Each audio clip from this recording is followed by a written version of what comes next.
want to do a piece investigating the state where bestiality is illegal. So in West Virginia, you know I got that dog in me.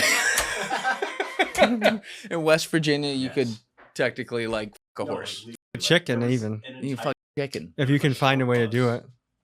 There's like a lot of geometrically. I don't know how much that makes sense. If you're packing what I am, it's possible. It's possible. You have to be in the MP, the micro penis category. Flaccid or full? To me, it looks the same all the time. Have you ever sized up a chicken? Like, listen, it could. I've done more than sized it up. Tommy G, it's great to have you back, bro. Hey, It's brother. always awesome to have you in the studio. Glad to be here. Jersey's finest I'm with right now. Goddamn right. Yes, sir. I was just thinking about this because we talk all the time, but we have not seen each other since the waterboarding last June. Yeah, which is a remarkable event, I would say. Have you had any PTSD? No PTSD from it, but 11 out of 10 wouldn't recommend doing it again, for sure. Aren't you glad you did it? You just don't want to repeat it? That's right. Yeah. Yeah, I know. I think it was an interesting experience because it also shows to me what our guys in the special forces, what they must actually go through. Like a Because 2% version of what they go exactly. through. It's not even a 2% version. We got like the 0.1% version. We Mhm. got like they showed up the first day of camp and they're like, all right, real quick, we're going to warm up. Mhm. And you and I were like in hell. Mhm. And then think about those guys like the Navy SEALs. They then do the equivalent of like 6 months of that. It's insane, bro. Those guys they're a different breed. To get that tough, when you emerge on the other side of that, you got to feel pretty confident when you roam the world. I think so. It definitely, like, there's a switch that's different in some of those guys. And you wonder how much of that just existed and was just brought to the surface with their training that they got through, whether it be in Buds or with the Green Berets or with Delta, versus like maybe it's built through doing that. Well, I think there's a certain level of crazy and ambitious and durable that you just show up to the party with, but only when you go through, a 6-month wrestling season or a Muay Thai fight camp or a Green Beret training session. Do you like that? It gets cemented, it gets proven, and then it's real. Yeah. And you've done a bunch of stuff though, like not just that, but you did the whole hostage thing with the mercenary team. You've gone into these jails now and like lived that, which is hilarious and scary at the same time. Like, that's what I've always really admired about you with your stories and what you go do. You're about that life. Mhm. Like you will go in, be in the nitty gritty. And even if you're doing something that's like a simulation or something like that, like, I mean, you should have heard this guy off camera. Like you want it all the way. You're like, no, turn the volume up. Let's go. Let's see what this is. I think when I can dive into the experiential journalism side, it's really fun because then it also gives the context that I need when I'm doing the voiceovers to actually. It's one thing when I say I want to go to France, there's another place when I've been to France. And I think that's the difference. Hey guys, 3 quick things. Number 1, if you haven't subscribed, please subscribe. It's a huge, huge help. Number 2, if you'd like to join my Patreon for early uncensored releases of the full episodes, you can join via the link in my description or in the pinned comment below. And number 3, if you'd like to join my clipping community for a chance to make content from the show and make money, you can join via the Discord link in my description below. You should have come to Italy with us. I was too busy spying on flock safety. Spying on flock safety. You flipped it around on him? Oh, yeah. So the mission was this. We met up with this YouTuber named Ben Jordan, who's done some of the best journalism on flock that I've seen so far. And he's a very big tech guy. So he's very sophisticated. He's undoing the camera, showing the vulnerabilities. But anyways, we visited the flock headquarters, and it turns out they had moved. And there's no signage on the building. The initial mission was to go there. We were going to film all of the license plates, which for those not familiar, flock safety is a license plate reader camera system that your city council or your local sheriff votes in. And the argument is, hey, it helps us track violent criminals. And we've seen it in action with the U.S. Marshals, where there's a guy on the run for, a home invasion, and they use it to track him to his house. They move in, they arrest him, guy off the street. So there is positive use applications with flock safety. But it's kind of like data centers where these things are creeping into our cities without us really wanting them there. Like the polls I put on Instagram and YouTube were both at about 90% no, I don't want flock in my city. So the exercise, we were going to film the employee license plates. Then we were going to go to Ben Jordan's house, run it through his algorithm. He made this little software program where we were going to track each license plate. And then it shows all the information that you can get from looking up someone's license plate. And it's a pretty revealing exercise. And so then the second thing we were going to do is put them under surveillance. And so we went to their first headquarters, no signage on the building, completely anonymous. They moved out and we had a little interaction with their security. They called the cops on us. Boom. We found their next location. We went there, also nondescript building, no signage up front. And we were stopped by the doorman on the first floor. And then, yes. And then the last one, we went to their drone headquarters where that's part of what they're going to do is like a first responder. They send out a drone to the scene that's surveilling as soon as something happens, which again, could have positive use applications, no doubt about it. But we go to their drone headquarters and it's a construction company is what the front looks like. And so we look around this entire huge building, nothing says flock. And so what we do, we had an old flock camera that these tech guys got off eBay. We had my camera guys. Can we pull up what that looks like, Thief? Yeah, so they're building. Yeah. It might not even be listed. That's and the cameras. Thing. And this is part of the point is they're one of the biggest surveillance companies in the country, yet they obviously hold privacy as a really high regard. Right. And so a lot of people see cameras like this in their city. So anyways, we started filming their employees. And when they would pull up in their car and I'd be like, hey, sir, just want to let you know you're under surveillance, but don't worry, it's for your safety. And they were all spooked and they get away. And I was like running with their car with the camera. And then another employee comes up and I'm like, hey, sir, do you work for Flock? He's like, Flock, never heard of it. What's that? I'm actually for this construction company. I'm like, okay, probably not, but okay. Then the police come in, they box our car in from leaving the parking lot. And even people in that business area that were trying to just go to work, they held them there.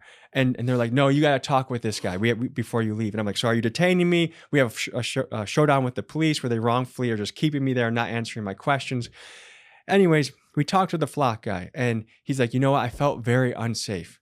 I said, sir, did you feel unsafe because we were filming you? And he's like, yes. I'm like, oh, like, come on now. Shoes on the other foot now, huh, partner? Yes. And I don't know when this episode is coming out, but there's a chance that Flock is going to let us come back to their headquarters and actually talk to them. And I do believe Flock is a yin and yang. I don't want to just portray them as this evil company, but I think what a lot of people can get concerned about with Flock is one, the scope creep. So they initially tell you that they're coming in to track license plates, which by the way, can be used poorly. Like any powerful technology, it's like the ring in the Lord of the Rings. It depends on who's holding it, whether it's good or evil. It's not the technology itself, but cops have been known to follow their exes or stalk people using it.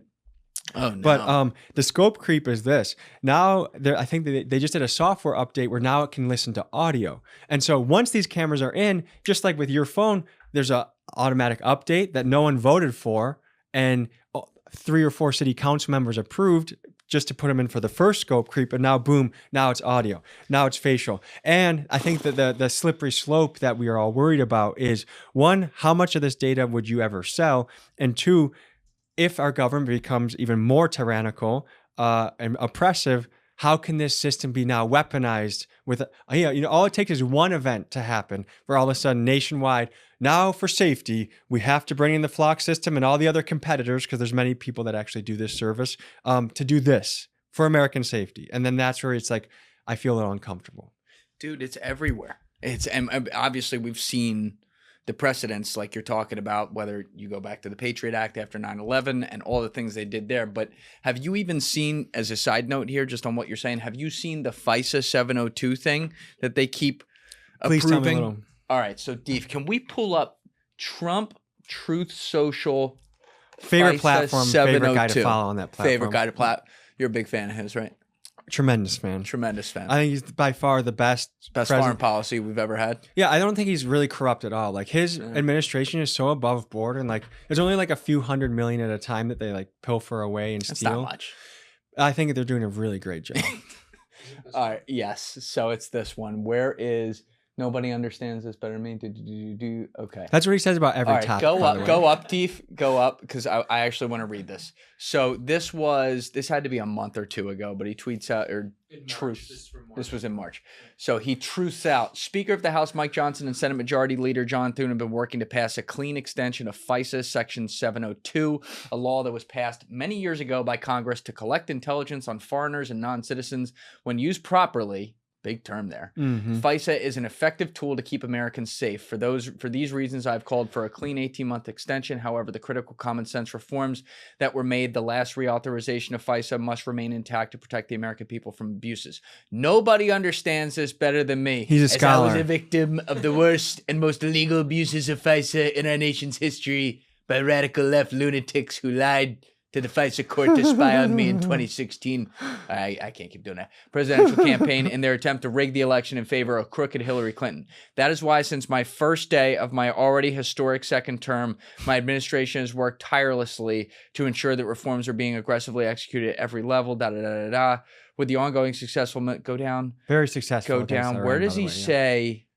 So what does it actually do? Oh, no, there's a second one he did. Definitely worth the full read on that one for sure. Trump says, give up I'm willing to give up a little bit of freedom for safety. He literally did the backwards of the Ben Franklin how quote. They do it. But that's insane. Like, this is what he even says that correctly. This is what they used against him to do to him. And then he's like, but I'm willing to give up some of my freedom for a little bit of safety. How noble. All right, here it is right here. He goes, so this is from April 15th. Yeah. So he goes, and perhaps would be used against me in the future. I am willing to risk the giving up of my rights and privileges as a citizen for our great military and country. But he threw in an exclamation point. So that means, it's all good.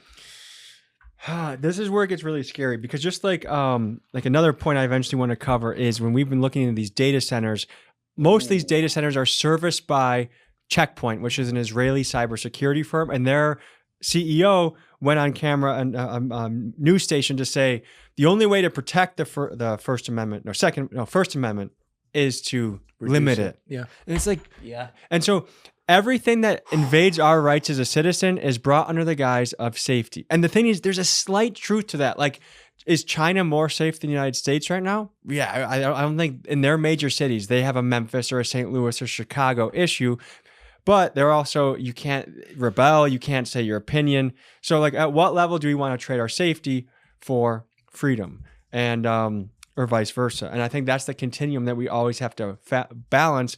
And I think if our government had a wonderful, immaculate reputation of taking care of our people and not doing all this nonsense, it'd be easy to trust. But that as soon as you give up that initial inch, they take it a mile. 100%. They do it. It's more than a mile. I mean, and they do things in back rooms while they're distracting you, fighting over something else. Like, even with the data center thing right now, which I think is really important. We should talk about that. Like, I'm like, what's this other they're doing on the other side? While everyone's fighting over Kevin O'Leary's flip-flops. You know what I mean? Like, there's always something with that where my head's like, what's this a distraction for? No matter how big the story is. I hate that I have to think that way, but that's how they roll.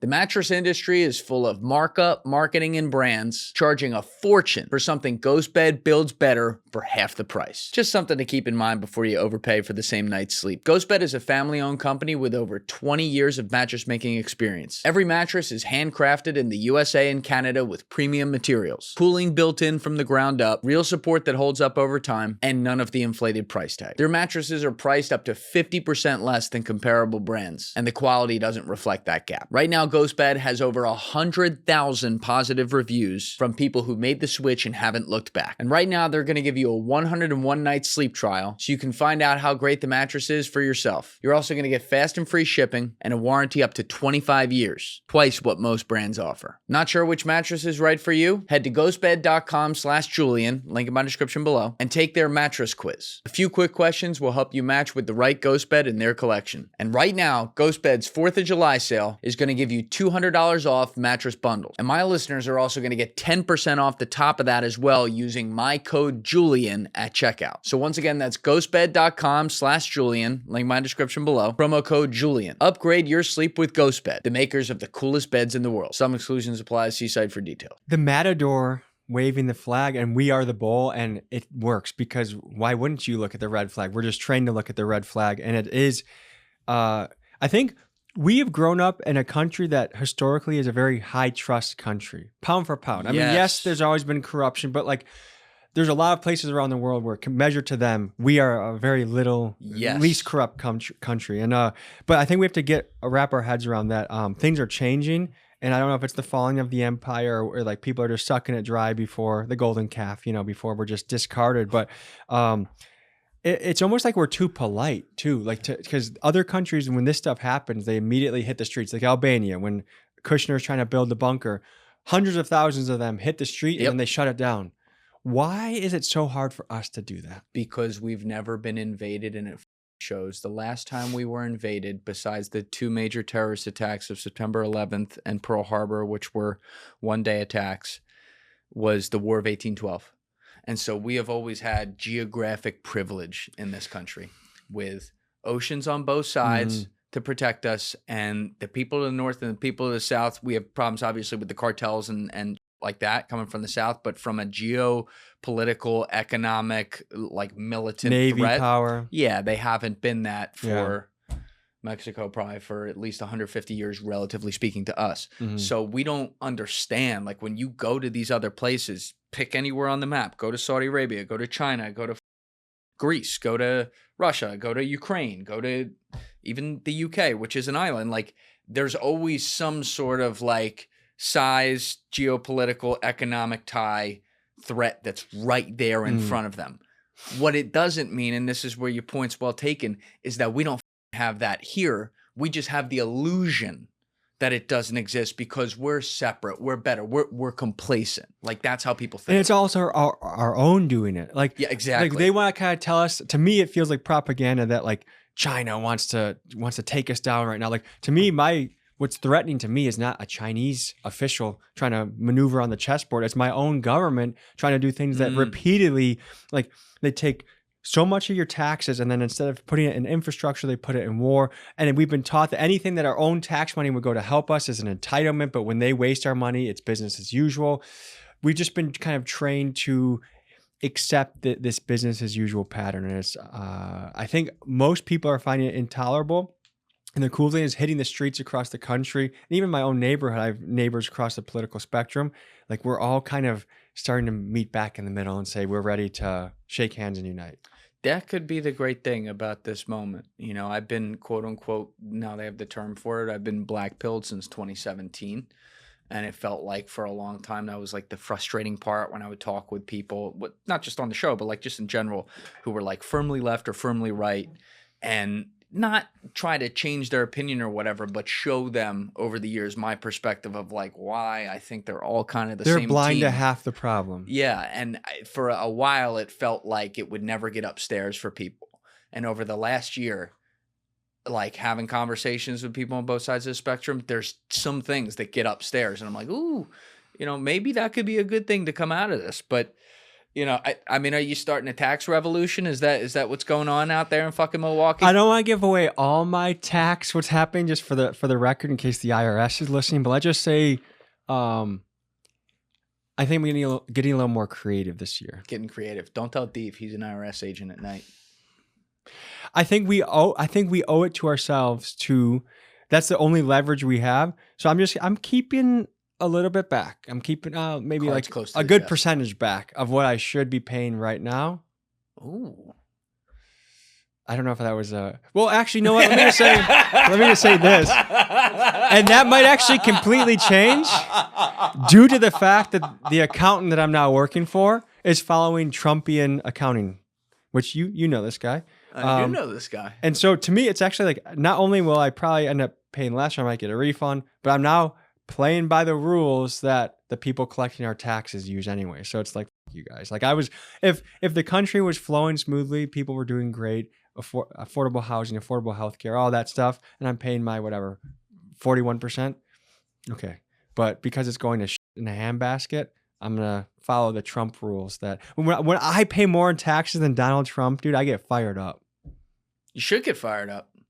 But it's like there's also, it's been a while since I was in the finance world or whatever, but that was one of the craziest things to learn about is the creativity with which the ultra wealthy will legally, like actually, I'm not even talking about illegal stuff, but the legal stuff of loopholes to not pay taxes, whether it be funneling it through fine art, which like I didn't even know that was a thing before I was white collar crime. Yeah, but that's the point. Like they can legally do it because, by the way, who are the people paying the people who make the laws who set the up? Them. It's the Epstein class. It's the Epstein class for sure.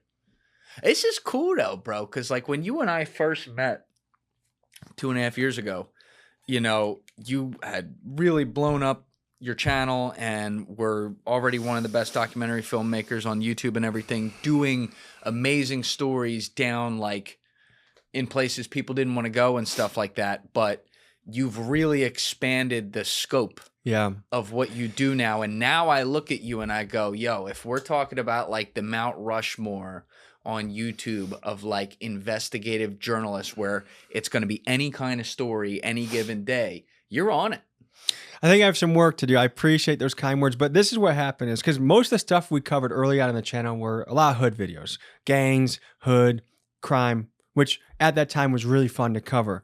Then we had a team meeting at the end of last year, and every single one of the guys on my team, 4 guys that are hustling, 4 editors, 4 shooters, 3 editors, I should say, and together that's 4 people. All of them said, I've had enough of the hood. Like, we just got to do a lot less. It's not fun anymore. Miguel didn't like the trap houses? That was a little fun. Plus, that was a new break in the action. And we covered it like a Business Insider episode, and I'll tell you about that in a little bit. But I wanted the meta for this year is busting corruption and then people's champ story. So what are issues that 80-90% of Americans really care about and are so the data centers, the Israeli military merger, the Pentagon wasting our money. I want to cover stuff that the average American sits at home and says, this channel sees what I care about, and it feels like we're fighting for them. And so that has been a fun shift that we want to continue. Yeah, we'll keep doing it because like and it's really, you know, you open yourself, especially when you start getting involved in the things that the very wealthy people in this country like to keep their rackets going on. That's where you start to hit the baseball bat against the bee's nest. And yeah, there's definitely a handful, many pieces actually that I'm nervous when it gets launched because I'm like, okay, how is this going to go? Like, for instance, the most recent one I would say would be questioning the Jewish rabbis about questions that are floating around the internet. And especially my algorithm was like, yeah, I really want to know some of these answers. So what kind of questions? Questions like, what do you believe about the current state of Jesus? And what some of these guys, I would say this is more Chabad Orthodox would be the primary sampling size. So this isn't representative of the whole umbrella, but would be, you know, Jesus is burning in hell in sperm or semen or a shit. Questions like, you know, what is a goy and what do you think of a goy? And is there a supremacist notion?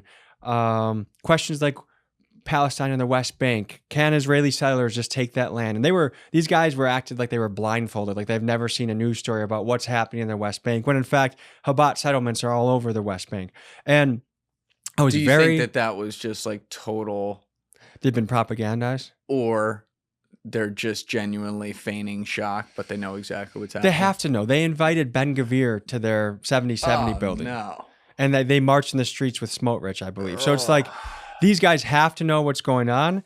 But it's funny because we each looked at each other like we were each existing in our own propaganda bubble, which to some extent is probably true. Yes. But what I really felt good about after this episode is I talked to nearly everyone from that episode and they were all happy. They thought I represented them well and they wanted me to do a part 2, which to me was like, okay, because I didn't want to, I'm not in this to like whack people with a hammer. And it's weird in an investigative piece. I still want to be friends with the guy at the end of the day if it's possible. Like I still want to highlight what I think is off, like to think nothing's happening in the West Bank. You're out of your mind. Like how can you even believe that? But the fact that he was like, you know what? I thought my piece came out well. You can come back and cover the Chabad movement. Perfect. Thank you. That's great to hear that that's how they looked at it. Cause I know that it's getting into the territory where you are asking hard questions because there are objectively some horrible things going on right now. And we see it to where it's also now like pulling in an entire race of people, some people of whom there will be like rabid Zionists here. And it's like, okay, fine. You believe in the existence of a Jewish state. Cool. Does that mean you should support every fucking thing they're doing? Does that mean you should support Benjamin Netanyahu or the Ben Gavirs of the world? Absolutely not. You know, and you have to ask people those kinds of questions. So when you go do that, you make a full documentary and everything. They know some of the previous content you've done, and they're like, hey, come back and do more. I think, you know, we haven't seen a lot of positive signs with this whole fucking situation. That is how at least the conversation starts, and maybe something downstream happens. But you can't, I don't think you can fix the issues going on with the actions that the Netanyahu government has taken without two things happening.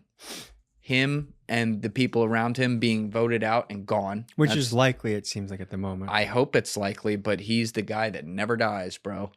And secondly, there also needs to be hard conversations about the relationship between us and the Israelis. You know, I have no problem with having allies around the world. I have a problem with when allies are making us do things that are not in our best interest. We're attaching ourselves to the most diabolical country probably in existence right now. Like the things these people are doing are unbelievable. And I think the average Jewish person is in a little bit of a tough spot because on one end, throughout their history, it's been an us against the world type of feeling. Yeah. And so they only have this one place, and it's this pretty small place. And so it's like any tribal mentality. Even if your tribe messes up, like you handle it internally, but you don't want to show to the outside world that there's squabbling or infighting or you don't agree. And because they're so vastly outnumbered, I think they just feel that way. But what I am curious about is what percentage of Jewish Americans agree with the tactics of the Israeli government. I think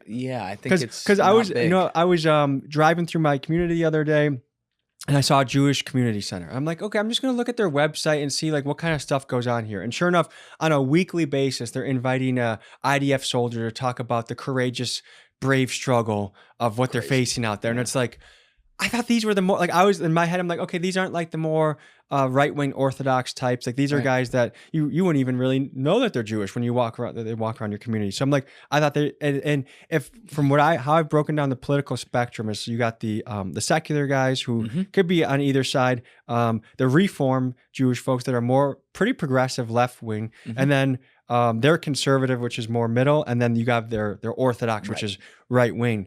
And when I saw even a group that I thought was going to be more in the middle or left side of the spectrum having propaganda meetings, and then for IDF soldiers, and also I think recruiting is done for the IDF through these different JCCs, which is That's crazy. But the other thing that I thought was pretty hilarious, like the jokes write themselves, is I'm like, I just go in and talk to these guys, I saw to have coffee to talk about contemporary Jewish issues, it was like a $72 charge. And I was like, a 70 for what? Like to have coffee at the Jewish Community Center and just sit around and talk about current Jewish issues. And, $72. And apparently that number is significant. Like it's like multiples of 18 or something are significant. They charge for their things, and maybe that's how they fund their rabbis. And I don't know. But I just thought, could you imagine going to a church or a mosque and the priest being like, yeah, you can come talk about current Catholic issues, but it's going to cost you $72? That's nuts. Because the other thing that I think we have to wrap our heads around with is there's a lot of insular Jewish communities. So you want to break that down really quick? In Jewish tradition, giving gifts and charitable donations in multiples of 18 is a widespread custom because the number 18 represents the Hebrew word for life. So apparently I was giving them 4 lives if you break it down mathematically. 4 lives for a coffee and a nice combo. The thing is, some of these groups are very insular. They do not want to integrate. And you see that in New York. And I think that's another thing that Americans are struggling with because we're the melting pot of the world. You got all these different cultures coming in and innovating, and then we have these other cultures that they come in here and then they don't want to integrate. And then it seems like the other thing that's crazy is a lot of these places that don't want to integrate are also heavily using the welfare system. And so, like, here's a story that I want to dive into, the compare and contrast of this. I think you should be allowed to segregate. I don't think that's an issue. If Jewish, Like your ethnic community. yeah, if like an Orthodox Jewish community says, "Hey, because they have impressive schools, they have wonderful things happening where they have really, I admire the community that is there, wonderful family traditions." So if they want to do that, cool, but it should be on their own money, not the American tax dollar. Now, on the other side, you have a controversial movement in Arkansas, the Return to Land movement, which is a whites-only movement, and they are doing it purely funded. And now they have, I believe it's a Jewish activist out of St. Louis, a Jewish lady married to a black man that applied only to try and sue them, and now is suing them. Again, the jokes write themselves. But it's like, how does this white group? They're not allowed to do it on their own dime, but then we have to subsidize. And there's a common friend, I'm not going to name him because let's just say 3-letter agency common friend in the area. He investigated the Orthodox communities, and he found that in some of their remittance scams, they hide their assets, that some of these Orthodox Jewish families are getting $70,000 in benefits per kid. And then when you saw Tyler Oliveira's story, they're super subsidized. That's how they can go to the yeshiva all day and study. But then also they're damaging the public school system, sucking resources away, hijacking the city council, shutting down that school, and buying that school on pennies on the dollar, while subsidized by the American taxpayer. Yeah, it's crazy. So to me, do it, segregate. That's fine. Embrace your culture, but do it on your own dime. I completely agree. And what you saw happen to Tyler after doing that video, Ooh, daddy. yeah, it doesn't help you want to talk about like not helping the stereotypes and stuff. Summer cooking is officially in season. Steaks on a random Tuesday, burgers for the boys, breakfast before a long day outside, and those nights where one friend stops by and suddenly you're cooking for the whole crew. And while everyone loves to talk about the grill, your pans are still doing a lot of the heavy lifting. If your cookware sticks, burns, heats unevenly, or turns cleanup into a full contact sport, it's not making you a better cook. It's making your life harder. But that's where my friends at Hexclad come in. Hexclad completely changed the game by combining the performance of stainless steel with the convenience of non-stick all in one pan. One pan, no stick, stainless steel, everybody wins. Hexclad gives you a proper sear, great heat control, and cleanup that doesn't turn into a whole second job after dinner. You've heard me talk before about how much I hate wasting time in the kitchen throughout the day when I got to do, and I completely agree with Hexclad. The cleanup of all these different brands that claim to sell you good cookware is the biggest pain in the of all. But with Hexclad, it's true. You can cook the hell out of a banging meal, throw it in the sink, and everything's clean in seconds. With over 1 million customers and over 50,000 5-star reviews, there's a reason Chef Gordon Ramsay uses Hexclad at home, and it's not because he's an idiot sandwich. And by the way, all these pans come with a lifetime warranty, so it's literally the last set of pans you'll ever need to buy. Hexclad's 12-piece set is the ultimate all-in-one cookware upgrade. For a limited time only, my listeners are going to get 10% off your order using our exclusive link. Just head to hexclad.com/Julian. That link is in my description below. Once again, that's hexclad.com/Julian. When you go to check out, they're going to ask you where you heard about them. Please support our show and tell them I sent you at hexclad.com/Julian. You know, Tyler he's a shock gonzo journalist. He's always been that. He is like the South Park of YouTube creators. He attacks everyone, starting with fucking straight white males all the way down. There's no one who's safe. When he hits your city, he's looking to hit it with a nuclear bomb. Yeah. And so, like, you know, people don't have to like that content. I think it's really entertaining. He's funny and does a great job with a lot of his shit. So he does all these videos where it's like insert type of group here in the title. Then he does one in Lakewood and inserts Jewish in the title. And he gets canceled off of Patreon. Then he has multi-six-figure hit, I'm assuming, on that. Yeah. Like he took a considerable pay cut to do this. 6-figure a month, I believe. And then he sets up his own site online free. And a couple days later, gets banned like from 2 different website platforms. Gets banned from the website platforms. And it's like, are you fucking kidding me? Like, that's absolutely crazy. And I got a call from Jim Diorio, who didn't know that I knew Tyler Oliveira, okay? Ex-special agent of the FBI, Jim Diorio. And he was like, he goes, yeah, you, bro, I got to tell you, there was this crazy documentary on YouTube. It's all the stuff I told you about 5-6 years ago that I investigated. That's who I was just talking about. Literally. Yeah. And I'm like, which one? He goes, this kid Tyler Oliveira did one on the Lakewood. I'm like, yeah, that's my boy. He was just on the show. He's like, bro, he nailed it. And yet he's getting canceled for it, getting canceled for things that are truthful. And it's like, just because it's that group. And like you raised a point about a few minutes ago about the pressure on Jews to not say anything who disagree with this. I have tremendous empathy for that, because what happens is every time, and I've talked to people off record about this who are afraid to say anything, every time they do, the group of like hardcore Zionists emanating from Israel itself and then having some minions here attacks them, calls them self-hating Jews. They're a very aggressive group, dude. It's awful. It's awful, man. Yeah. And that's the other thing is like when you're dealing with people that are sue happy, they like that, and also they finesse the legal system. Like that's how. Okay. Like each culture specializes in their own level of criminality. So, for instance, the Chinese right now are doing great in the marijuana business. They run it in Maine. Phenomenal job. They run it in Kansas City. They run it in New York. Yep. There's all type like each culture, but the Jewish level of crime. And the other thing, okay, this is the other thing I want to break down. In New York, we all know about the Italian mafia. We have had many movies made about it. We don't ever talk about the Jewish mafia. There's not many Hollywood productions that have covered the Jewish mafia. Once upon a time in America did. There's one, but there's many dozens of Italian movies about that. But I saw it firsthand when I was celebrating Purim with Jewish guys about 2023. Super fun time. Amazing hospitality, amazing food. And Purim, by the way, for those that don't know, it's like this one day of the year where you're almost encouraged to get drunk. People are wearing costumes. It's like a Jewish Halloween frat party extravaganza, family. You get catered. You have people playing music. It's wonderful. We had so much fun. On that? Yeah, I shot it. And it didn't get a lot of hits, but it was an extremely fun time. And I'm grateful for the hospitality I got there. It was awesome. But we walk into this house in Crown Heights, beautiful mansion house. And they have this famous Hebrew singer. Keegan might have to say his name. Older guy with a big white beard. Keegan! And we need that. Who's that Hebrew singer, Keegan? What? Old guy with a beard. Who's the Hebrew singer that we saw? No, it was...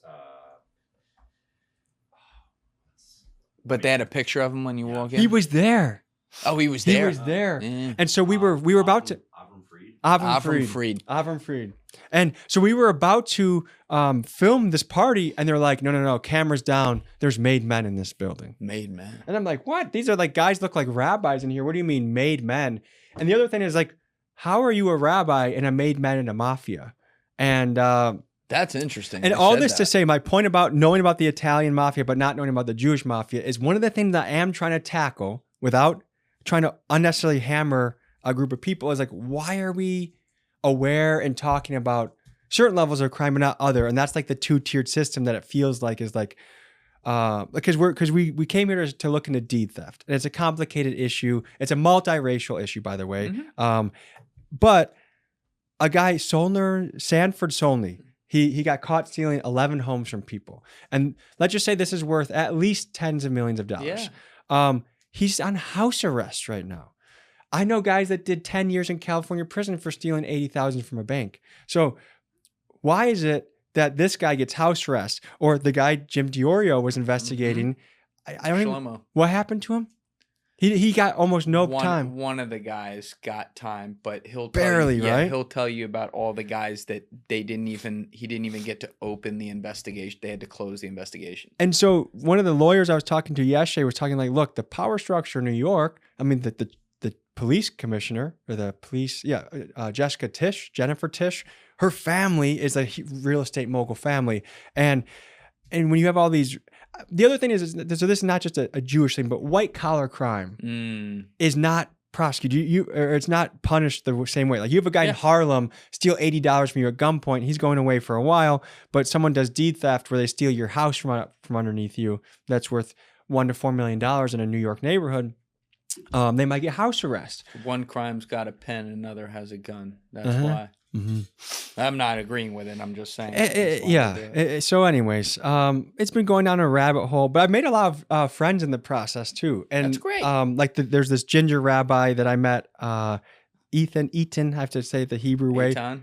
Yeah. He wants me to come back and he wants me to look in the Chabad tradition. I want to learn more about these guys because that's the end of the day. What I am motivated by is curiosity, a desire to learn. And historically, I get invited back when I go places and I hope to continue that as much as I can. You're a very likable guy. And I think that once people may have an idea because of what they have been told where you have a different opinion than them on something. And then if you get face to face with them, I think they're always going to like you because you are genuinely curious, and you should be able to ask some of these questions because it's about finding some common ground. I want common ground. Yeah, I want common ground. Absolutely. But it's like, the whole, what's the Chappelle joke? He's like, when it's the blacks, it's a gang. When it's the Italians, it's the mafia. When it's the Jews, it's just a giant coincidence, and you should never talk about it. Like what's nuts is that didn't used to be a thing. Like when I was studying the mafia in high school like crazy. This is when no one was looking at the mafia, and I was obsessed because I got assigned a paper, I think sophomore year in European history about where I had to write about the origins of the Sicilian mafia. And then I started going down the rabbit hole and I learned everything about the mafia. And the whole like Jewish mob, Meyer Lansky, Bugsy Siegel, Murder Inc., all these, like it was the documentaries everywhere on all these badass things. operators. Yeah. And now it's like, they don't talk about that as much. Whereas like Meyer Lansky and Lucky Luciano built that city right there. It was literally built by them. You have the Italian mafia and the Jewish mob right there. And so there's something where it's like, oh, well now, Well, I mean, can we speculate on why Hollywood wouldn't have shown movies about the Jewish mafia? Speculate? Like pure spec right now? Just like a shot in the dark, Shot in the dark? Who knows? I can't really think of any reasons. I can't think of any reasons either for sure. But it's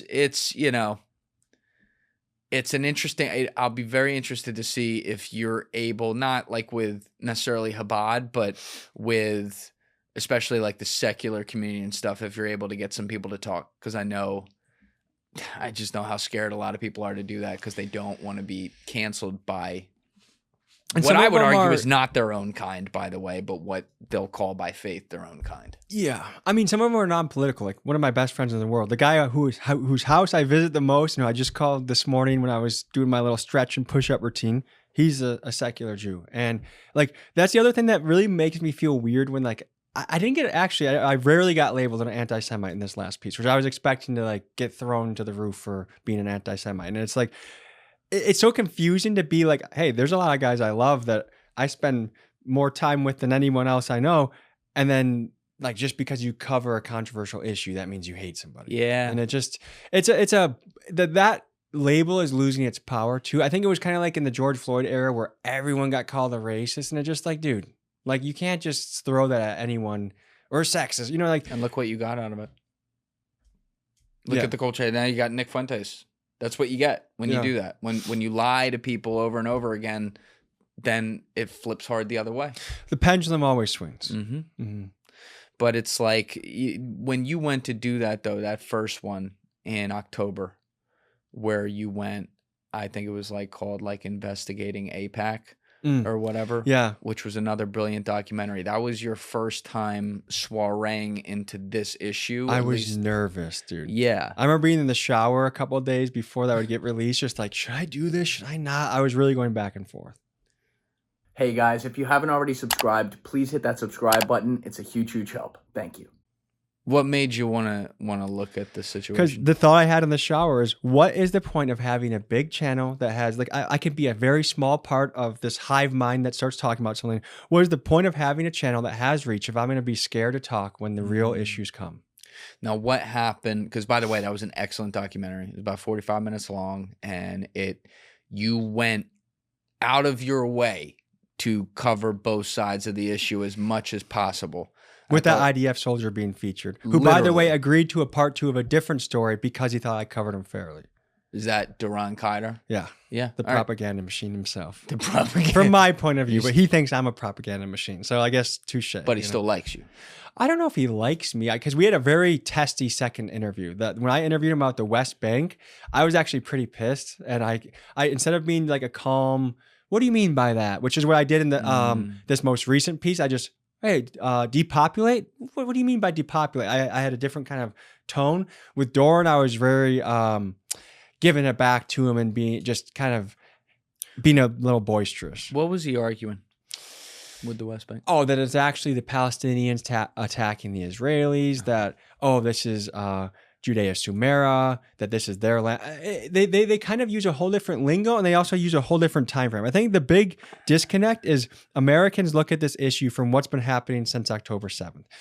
A lot of the powerful Zionist folks are looking at it, what happened 2,000 years ago. Hey, this is our land that we had for many centuries. Then we got expelled. And I'm reading Bibi's biography. I think it's like 600 or 700. I'm glad you're actually doing it. And so it's like, hey, we're just coming back to the land that we actually had for many years.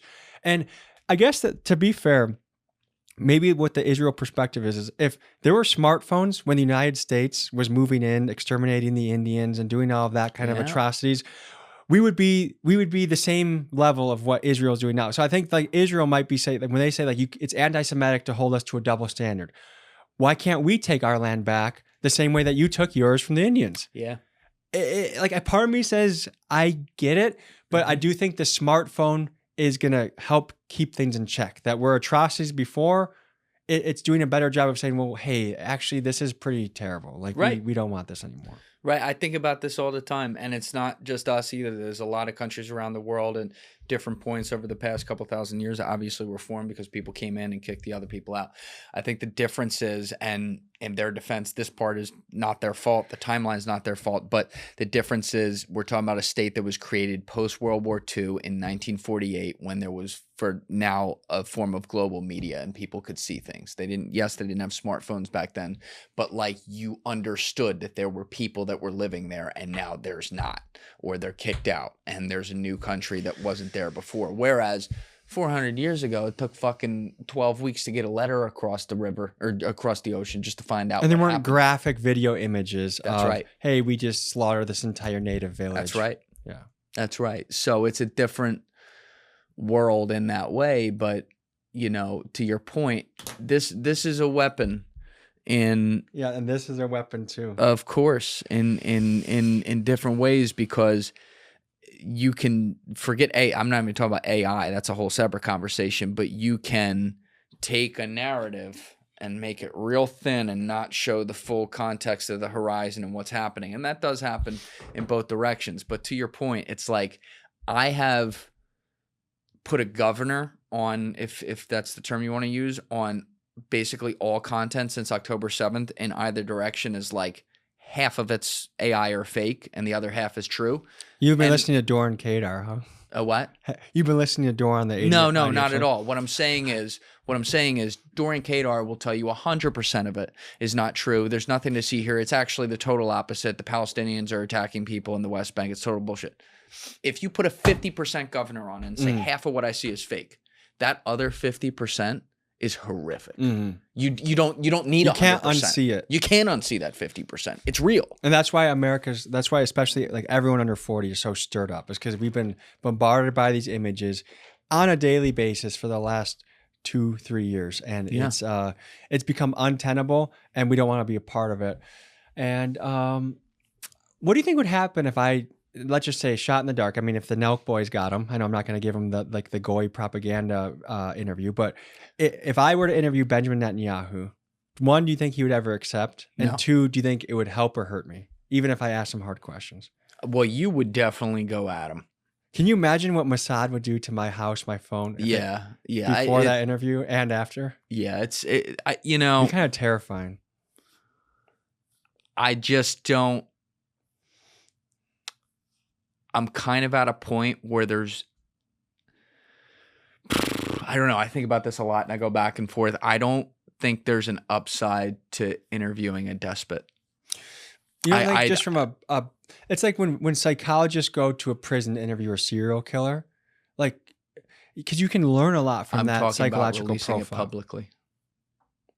I agree. You can learn a lot. But books are written about, like when a psychologist goes to a prison, profiles 20 serial killers and then composites, like, this is the childhood patterns, these are the adult patterns. There's something to learn from there.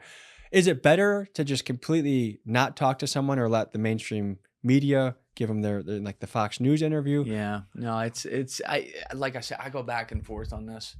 Like, you can't do what Nelk did. That was a disgrace because they didn't have a fucking clue. They didn't know a single thing about anything and just talk to them and like, oh, what's your favorite fucking hamburger? Like, that just was beyond the pale. And they deserved the backlash they got for that for sure. Because it's also like, guys, this was being set up by the White House, and then the whole like Israeli security teams coming in there and prepping questions ahead of time. Like, there weren't alarm bells going off in your head like, maybe we should stay away from this. It's like, with a guy like him, everything he does is so on his terms and controlled that it's very hard to win. I completely agree that being able to do a psychological profile and later study it, which it's great that you're reading his book, told you that's like, tells you who he is right there. But I think it's great for the record. It's just what can be used if you're recording something for public consumption on a territory that might not be yours either. Maybe you're going to him, to his office or something like that. And then little things go wrong or whatever. How could that then be used for a boomerang effect? You know what I mean? Also, I think he would be a guy, like, I'd want to study. I think you'd have to dial in. I'd want to be so immaculately prepared to talk to him because he's a MIT, Harvard educated man. Yeah. Like, my IQ compared to his is like I'm playing checkers and he's playing chess. You should never ever underestimate someone just because they're a bad person, for sure, which you seem to understand very well. He is a brilliant man. Like, there is nothing he does that is not supremely calculated, and he has lasted this long despite all the mountains of things that have happened against him in his career because of that, for sure. I think when you interview someone at that level, I mean, I got a little pushback from interviewing Nick Fuentes, but I actually think, like, I don't know if I would. There's no one I would not interview.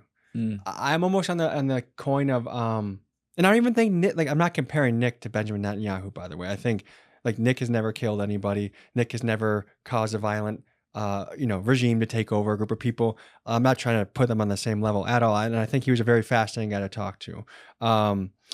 But if I would interview, I feel like if I had the opportunity to interview Stalin or Hitler or Mao Zedong, as a person that likes to talk to people and wants to interview the best, I think it's a worthy challenge to look at. It could very well be. I don't know. Like, it's so hard for me to, especially like when we're live talking on camera about it, it's so hard for me to like express how I look at it. Cause I do agree that what's the old phrase? Transparency is the best light or something like that. But light's the best detergent. Or something. Light's the best detergent. It's something like that. But like, I've just seen him run roughshod over people for decades. When you go and look at it, like, he just and then even when he looks bad, he still gets to do things on his terms. And it's like, would he just take advantage of the situation? He could. I mean, he's a great speaker. Obviously, like, he's used the whole growing up in America and having a fucking Philadelphia accent to his advantage with, American media and the American people throughout his career. But, if somebody, I think you could do as good a job as anyone because you also feel strongly about it as long as you kept your wits, which I think you could. Well, I think it's fascinating about him is he has been, well, we were talking about this off camera. His grandfather was a big Zionist movement guy. Like, he would go on speeches around Europe and fill auditoriums, fill theaters, and talk to people. His father was a great historian and writer and influence peddler for the Zionist movement. And I think just in some ways it is a miracle what they have achieved and how they've turned that situation into something where they're actively expanding and actively growing. I guess what I would be curious is when you're talking to someone that feels like all you hear is propaganda, if I said, hey, Mr. Netanyahu, tell me about the Israel expansion project. Would he say, oh, that's just because he said in his book that when Yasser Arafat was saying that in the 90s, that was, anti-Semitic propaganda. Projection. But it does seem like that's the plan right now. Yeah. And so, like, I'm curious, like, would he adjust and say that's real, or would he deny it? At any rate. Yeah, he calls any time you go to speak against the government in Israel, he labels it as anti-Semitism. And that is ridiculous. When I first of all, I shred my own government here all the time. That doesn't make me anti-American. I shred the Chinese government all the time. It doesn't make me xenophobic. I shred the Russian government and Ukraine governments all the time. It doesn't make me Russophobic and fucking Ukrainophobic. I shred the UK government sometimes. It doesn't make me fucking Londophobic. But if I shred the Israeli government, Benjamin Netanyahu will say, no, you can't do that. That makes you anti-Semitic. That's their get out of jail free card. Yeah, fuck you. Like it's such bullshit. And like I say, I'm really glad you're reading his autobiography, because the thing about sociopaths is they genuinely believe their own bullshit. And I couldn't believe, like in retrospect, that he actually wrote that book, because he thinks it makes him look good. It does not. I think he came off as it's an enjoyable read. He comes off as a compelling figure. Yes. But actually, I think there's an investigation that we might be having to do pretty soon. Ooh. And the audience that's listening, if you guys can think of the gayest U.S. senators that aren't out as gay, we will be looking into that further, perhaps at a later date. And I think that would be a fun one to pursue. Now, you say that because we were talking about this off air.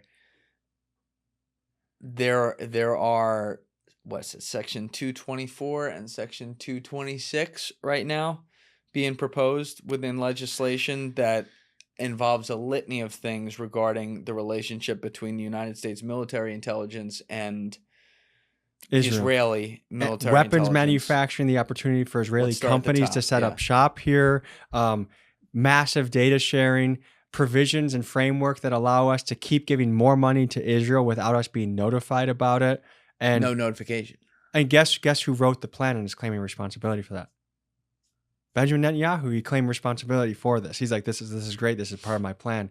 And we'd interviewed, so the chief Democrat pushing this is Congressman Adam Smith, and he sits on whatever the military committee is that would be oversight on the budget. And so we interviewed him about this Pentagon failing the audit. It's failed the audit every single year that it's been around.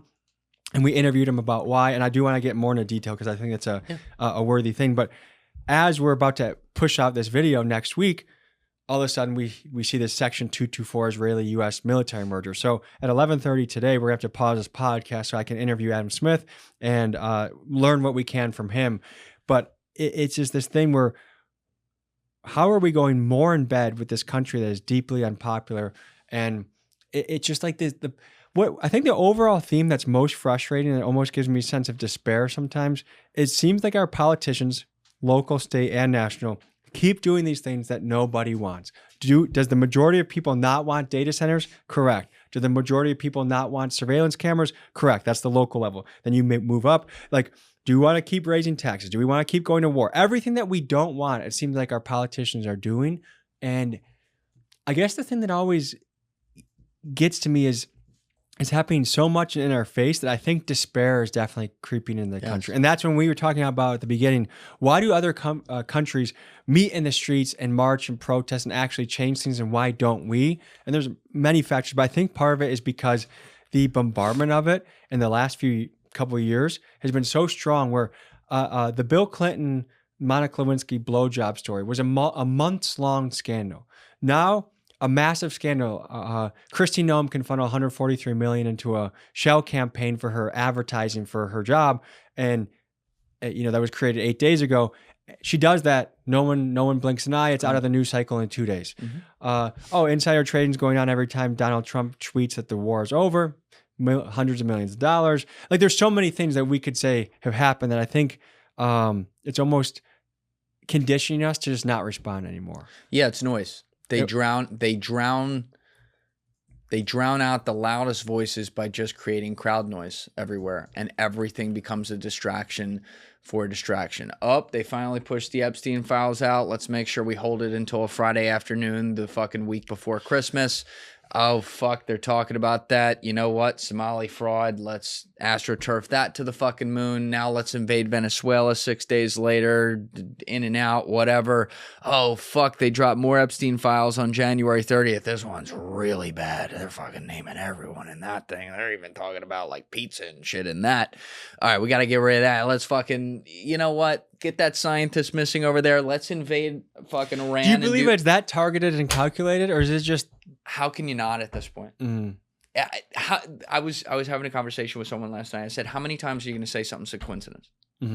How many times? They've been doing this forever. Like if it happens 109 times, like is it a coincidence? Chuck Schumer, since he has been in office, media genius. Okay, he's been in office since the early 80s. Do you know that he has a press conference every Sunday morning in New York? Every Sunday morning, the fucking guy has a press conference. Anywhere, cameras are rolling, everybody wins, and he could be talking about, you know, the fucking size of the trees outside. He does this because he knows that he'll be at the top of the Monday morning news cycle when the week starts. That is how these guys in these places operate. It is news cycle, news cycle, news cycle, and now the news cycle. There's fucking 4 different major social media platforms that people use at all times, 5 or 6, whatever it is.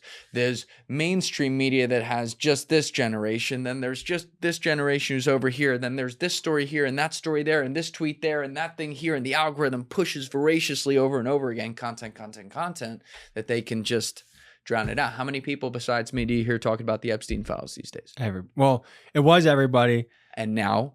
We're still aware, but other things have taken the front seat. Do you know how crazy that is? Yeah.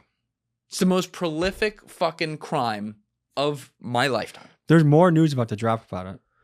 You see the nipple scandal? Yeah, we're going to... Apparently, and I are gonna be Donald Trump is big into nipples, which I'm not against that. I'm not... I don't know what he did to the nipples. I guess I have to like look at the real information. And JD Vance's take on it was, it's not the worst thing that we've revealed. Why don't we just push this out and get it over with? The nipple thing? Yeah. He has a dereliction. That's what dereliction. That's the phrase that we like use. Sucking on him. I mean, I don't have anything against that. I have nothing against it, but like, what's the big deal then? Why is he upset about the nipple thing? Good nips, nice.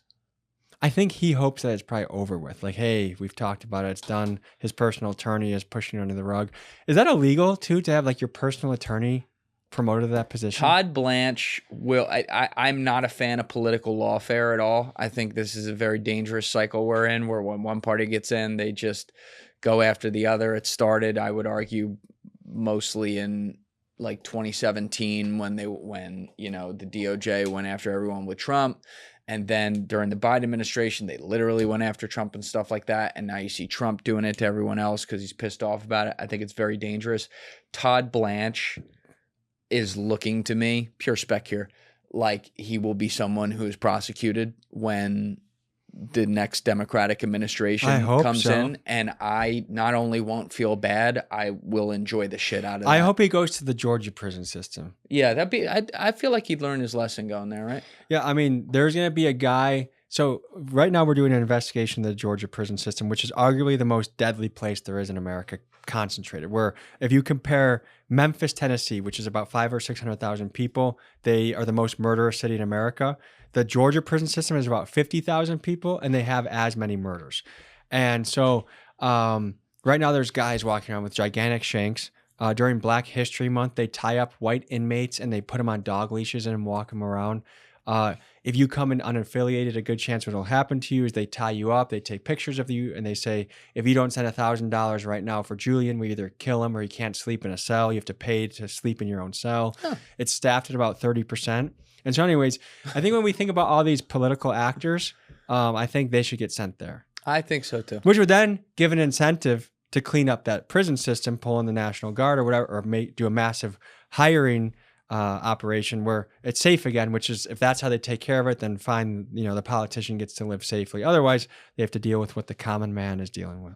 Yeah, and it's what it really is for me, and this is what really pushes me over the edge with someone like a Todd Blanche, is the general apathy that he has towards the things that people care about, like Epstein and stuff like that. The disdain that he and the what's the I'm bad with words this morning, Deef. What's the word for like looking down on someone. You know what I'm thinking of? Arrogance, disgust. But there's a word I have in my head right now. I can't think of it. Sorry, people. But like the pure patronization that he has with anyone who dares to ask a question about this, As if we're the bad guy. and the denial of the whole thing, of this isn't whatever. It's nothing like what you're looking at, and I have no evidence of Mr. Epstein. There's no tapes of him. Oh, so all the tapes that have been reporting, including by your old boss, who then suddenly said she didn't see them after seeing tens of thousands of them, those weren't real? All the guys from the NYPD who pulled out all the fucking tapes from his New York City mansion, and most of them killed themselves afterwards, they saw nothing there? Fuck you, Todd. He thinks we're No, that's exactly right. They think peasant. you're a peasant. Let me feed you my slop, and you're going to fucking eat it. There's a good boy. It's like the old de Blasio video when he was telling people to get the vaccine. He's like, hey, come on. Yeah, here comes the fucking hamburger. It's just, it's fall of Rome type shit. So we were talking about despair, but here's where we the people have a really cool opportunity, and with the smartphone, we all can do it, is I really think there should be a campaign of heckling, jeering, Yes. calling out where anyone, if Todd Blanche goes to the grocery store, someone should be there to heckle him, push him, pressure him. Verbally. Don't touch him. Verbally do it. Verbally. No, I'm dead serious. No, I'm 'cause, serious. like, we I'm have just to- 100%. First Amendment rights. Don't give But him an heckle, argument. Yeah. But if he tries to go to the gym, and not just Todd, but all of these people that Agreed. are even your local city council member that voted in the data center, despite the entire town showing up, they should be Yes. publicly pressured. I agree. Because the fact that they don't feel it already, like, hey, I have this tremendous responsibility. I'm using your taxpayer money to make decisions that impact all of us, and I Yep. take that to heart. I'm going to choose the best. For some reason, that is out the window for a lot of these people. So there needs to be the public pressure and campaign. And we all, like, if we just, the analogy I keep thinking of is the bug's life. If the ants unite, we can beat the grasshoppers. Agreed. All of us ants need to use our smartphone and let them know what the hell is up. I love your visuals, bro. I use the I can't boil the ocean, but I'll boil my pot probably every other episode, because like your visuals with that shit is amazing. What I mean, to be very clear, is don't give these people what they want. Don't go physically assault them or stuff like that. Don't give them leverage. don't go be to like, prison how dare. for these chumps. Right. But you go and absolutely practice your First Amendment right. When Howard Lutnick shows his face at a Knicks game, he should not be able to go one step he without. go? Oh yeah, of courtside. And nothing happened. And to nothing. him? But that's what I'm saying. You should stand there like this, very close to him, without actually physically touching him. And he should not be able to go anywhere without hearing "fuck you, Howard, you disgusting scumbag," or whatever you want to come up with. I completely agree. I think that we're in a moment now where the elite class, forget even just the Epstein stuff, the separation of their reality and their complete lack of self-awareness of that from the average American is at a point where it's not sustainable, because this part is also growing in size, not monetarily, but like the regular American is growing in size, and they're shrinking in size with elites with just way more money per person, that it's not sustainable. Like, Tommy, I can't afford a house around here. I've had a top 100 podcast for the last 19 months. Do you know how crazy that is? That is absurd. That's fucking absurd. You know, And but now that's this how is brought to you by separated it is. RainBet, so that Julian can afford a house. But like, that's how separated the elites are from the world now, because the value of $1 has just plummeted. Every time I order groceries is fucking $400, you know, but they don't care. That's just residual income through their fine art. Yeah, I saw a Julian Assange quote that was pretty creepy to me. I don't know what year this was, but basically he said the goal right now is to bleed the United States and Europe by the transnational elites through war that are located, and also for the sake of Israel. And it was all tied together. And it felt fitting, and it felt like because some of these people think that we're following biblical prophecy right now. And let's just look at this quote so I have it right. The goal is an endless war, not a successful war. The goal is to use Afghanistan to wash money out of the tax base of the United States and Europe through Afghanistan back into the hands of a transnational security elite. Did I just add Israel? Is there a part of Israel? I'm pretty sure there's an Israel part in here somewhere. But, well, if you look at the transnational elites, I would say a lot of them have roots or ties to Israel. Anyways, so. Some of them do. But then if you look at like a Bilderberg fucking group. Do you say Berg? Yeah, it's Bilderberg. There's no ties to Israel? I'm just saying, like, let's just call it like it is. But I'm saying if you look at the actual, like, did you see the guest list for this year of all the people on the commission? Can we pull that up for Tommy? I'll give him this. For the commission. Outside of socioeconomic class, they got the diversity thing checked off, bro. There's one of everything on there. There's one of everything from every country. What's this commission? The Bilderberg. Oh, commission. okay. Yeah. Where is that? Where does that take place? So this year it took place in Washington, D.C. It already happened. And there Damn, was, that would have been one journalist there. Oh yeah. They like transparency, those people. Yeah, they're a huge fan of it. But like that's where I get to the whole, don't overfocus. Yeah, on Israel where stuff. The Israel thing, where there's you a can lot more take, players you can on the take table. evil that's happening right there, and then use it as a stamp it. For I think this is everything. the problem. Is for us, Israel is the closest thing that we have to be angry about for another country. But if you go to India, it's Pakistan, and then like each country, and India probably over focuses on Pakistan. It's just whatever country is in vogue right now that feels like it's running it up on you. That's where you want to focus. And I agree. Like, yeah, maybe my a focus on Israel has been like it's been too much of the portfolio, and I need to dial it back a little bit. But as far as what is directly feels like it's affecting me in the future of our country, I feel like I'm not so far off. No, I think it's a conversation that has to be happened, because I'm not saying this to minimize it. It's a soup du jour at the moment right now, given the fact that our taxpayer dollars are help funding genocide. Like, I mean, it's and that, it's also being like literally funneled into our government, in the sense that the minute someone dares to say, I think genocide is not a good idea, they get voted out of office, because money from AIPAC and other places, super PACs related to it, comes in and gets them out. We got over $30 million in Kentucky to take out one of the great American patriots, Thomas Massie. It's nuts. And there's another one just recently that they just took. Well, I mean, we'll see what they do with Graham Plattner out in Maine. But let's see some of these names on the Bilderberg list. from Dan Dix, who was the Dix, reporter good for you, dude. outside middle of school must have been tough, but thank you for giving us the list. But you see it. Look at the countries there. Can you zoom in just a little bit? I don't know if my eyes are getting just old. the first page right here. USA, Italy, Great Britain. Can you give me a little more zoom here? We're trying to. Okay. It's not zooming. Sweden, Belarus, Austria, Canada, Denmark. I mean, to be honest, I also think part of it is you have to look at the last name. Because someone can be from Oh, yeah, for sure. But I'm another saying, like, country. even if you look at the last names, this is representing every kind of thing in the book.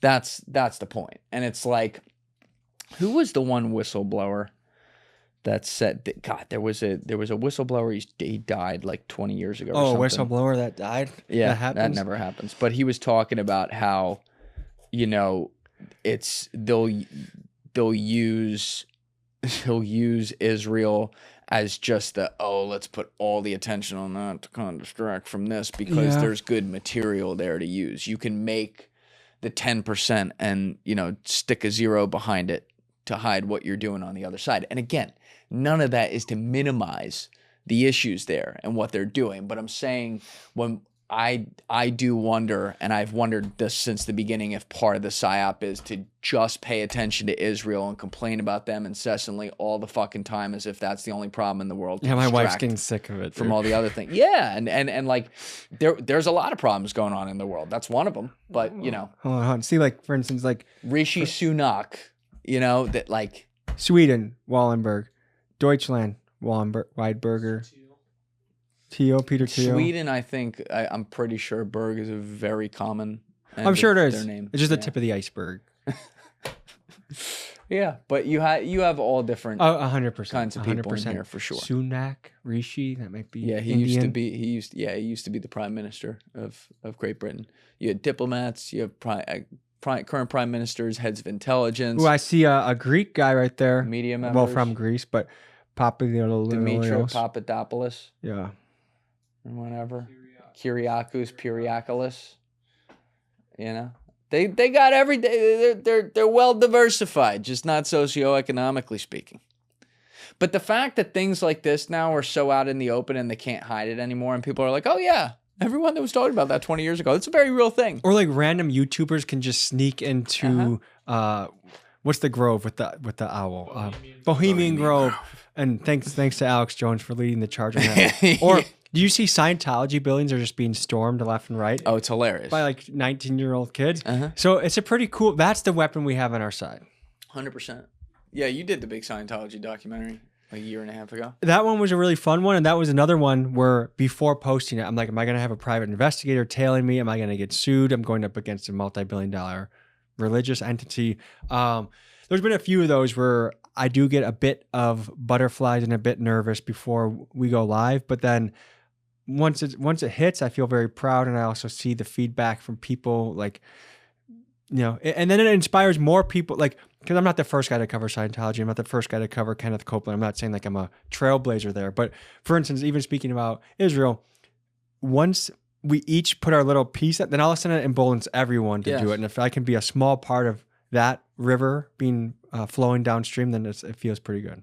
Yeah, that's the key, man. I think just like when you can set an example for being fearless, there's going to be people that feel emboldened by that in a really good way. And I think it does feel like the last couple years, I'm knocking on wood here, there's been a way bigger opening for that happening.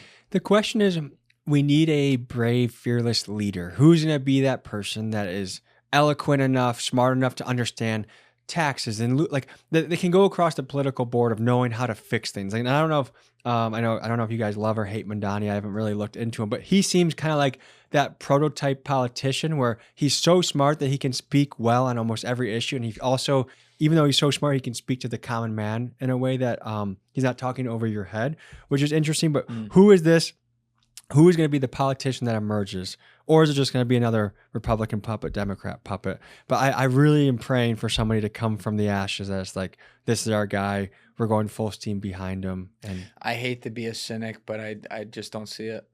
They can't even get fucking 7-term Massie back in office through a primary when he's objectively, he and Ro Khanna are like the highest approval rating congressman in America. You know? They put in the fucking cool real estate guy, reality TV star from New York as the outsider. He's the world's biggest insider at this point. I would argue in his first administration, which I now am starting to just think was a total front.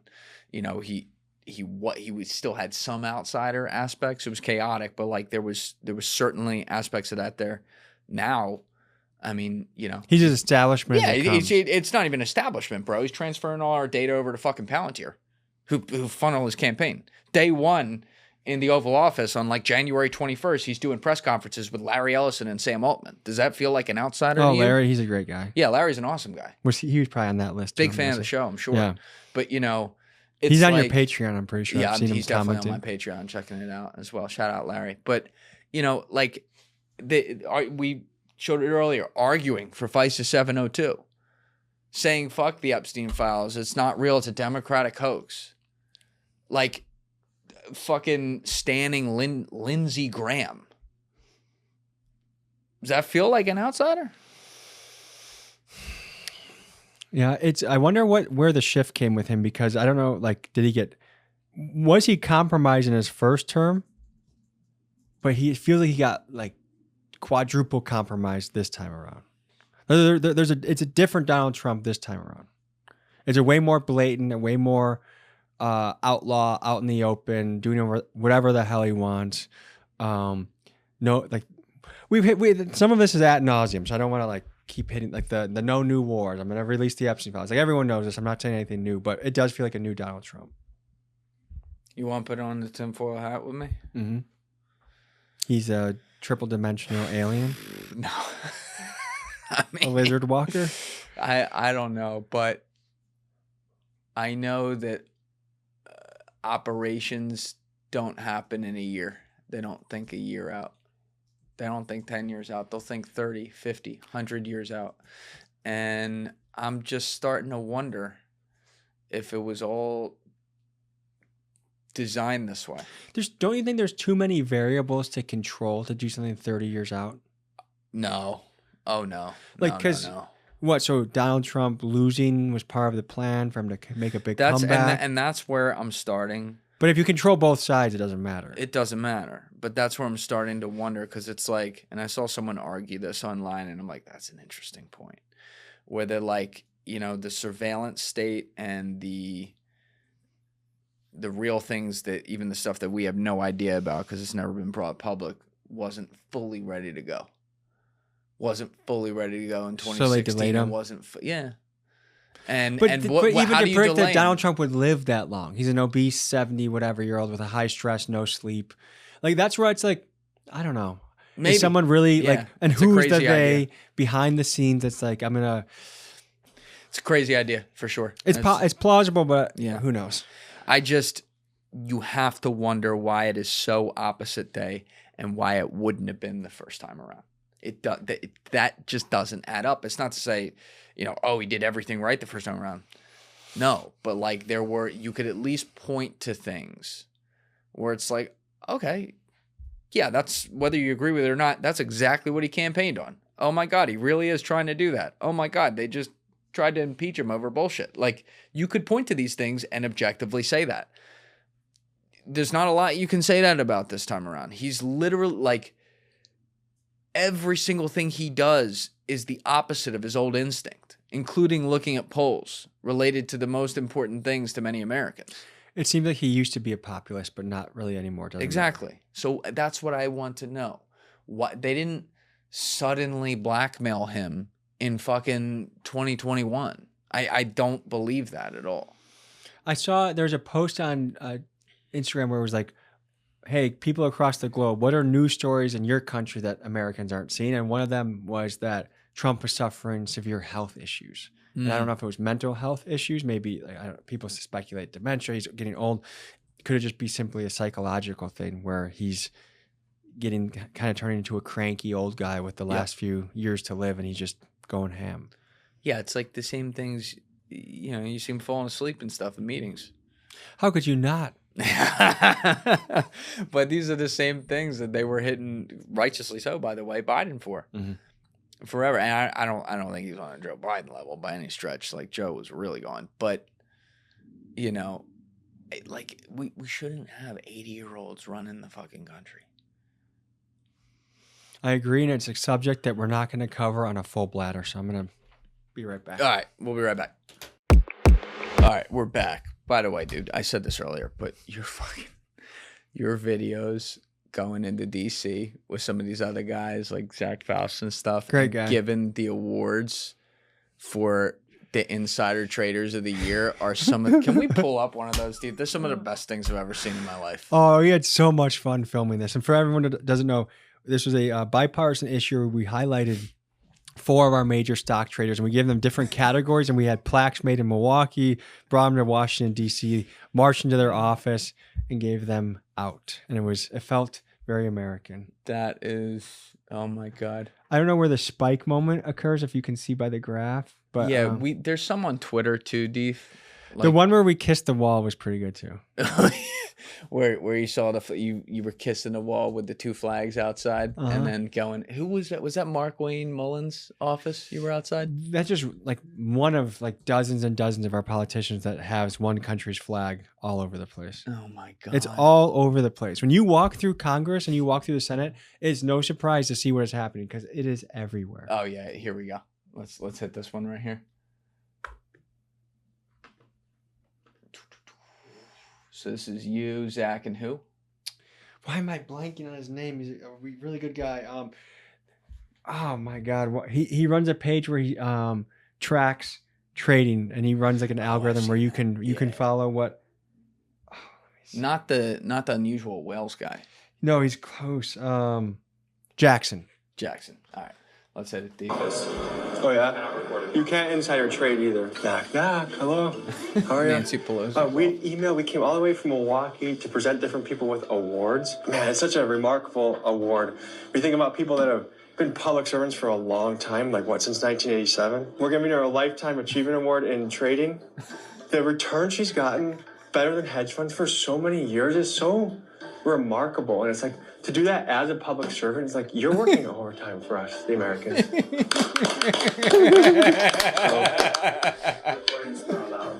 Oh, is it? Well, insider trading is not allowed either. So, Nancy, dude, this one, big shout out, Nancy. is for you. Nancy, you're great. So we're gonna do the numbers, guys. So she came into Congress at 1987, worth $3 million. How much is it worth now? Worth now $317 million. Oh yeah. You can't insider trade either. This is not Okay. So, whatever footage you have of the office. If you can record me out, that's fine. Yeah. In this hallway, fine. Inside the office, you can't do that. Okay. It's like, He doesn't own any stocks, just so you know. you review this she paper. doesn't own any stock. She's been. What a Her fucking husband owns it. scumbag. Her husband doesn't. yeah, her husband owns all the stock. That's right. That's who it was. It's not her. Folks, a common excuse you'll hear from politicians when My confronted on spouse outrageous is doing trades the is trading. my spouse is the one trading, not me. This is the humiliation ritual our politicians do. 7K locked in. We made it, We though. made it. Now we're check. We made it. Oh, Check come in the mail. I have a few 7K checks coming in. Oh, that's good. To me, that's such the flimsiest excuse where it's like, oh, me, I don't stock trade. It's my wife who has a fine arts degree from, Stanford. She's the one doing it all. She's the mastermind behind the family while she's a stay-at-home mom, really. It's just Always like, come on. impeccable timing too. Like Yeah. there will be an amazing new And then they sit report. on the committee for armed forces, and they do the Venezuelan. Mark Wayne Mullen, he got this. His staffers got the Capitol Police to confront us over this because the trades we highlighted with him is right before we went into Venezuela. He got some major oil stocks and a couple defense contractor stocks, and it turns out that actually gets you a promotion in Washington because now That's right. he's the defense secretary. No. It's Homeland the, Security. Homeland Security Yeah, yeah. secretary, and Clap it up for Mark. Mark. Good job.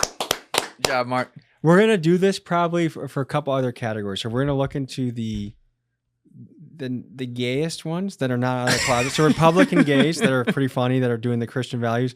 But I think we might do like a good Goy award too, like the good Goy Goyish award. senators. The Goya senators. Yeah, So most money from like APAC Yeah. kind of deal. that kind of thing. Or like, oh, you want to merge the Israeli military? Good Goy. You get the military Goy. Well, someone will figure it out. Your delivery though of like just being able to keep a straight face but also be funny at the same time and have instantaneous singer comebacks for these people when you're doing something like that while filming in their office is next level. Thank you. That was, to me, I felt like I was in my form. There's sometimes I do these interviews where, like, when I'm going on walks or I'm in calm places, the couple of days before I go to this location, I have all these questions, I have all these things going on in my head where, like, this would be perfect to say. And then when I show up and somehow my mind is mysteriously blank and it's like, what am I going to say now? So that was a time where it was like, okay, everything was firing just as it should. Yeah.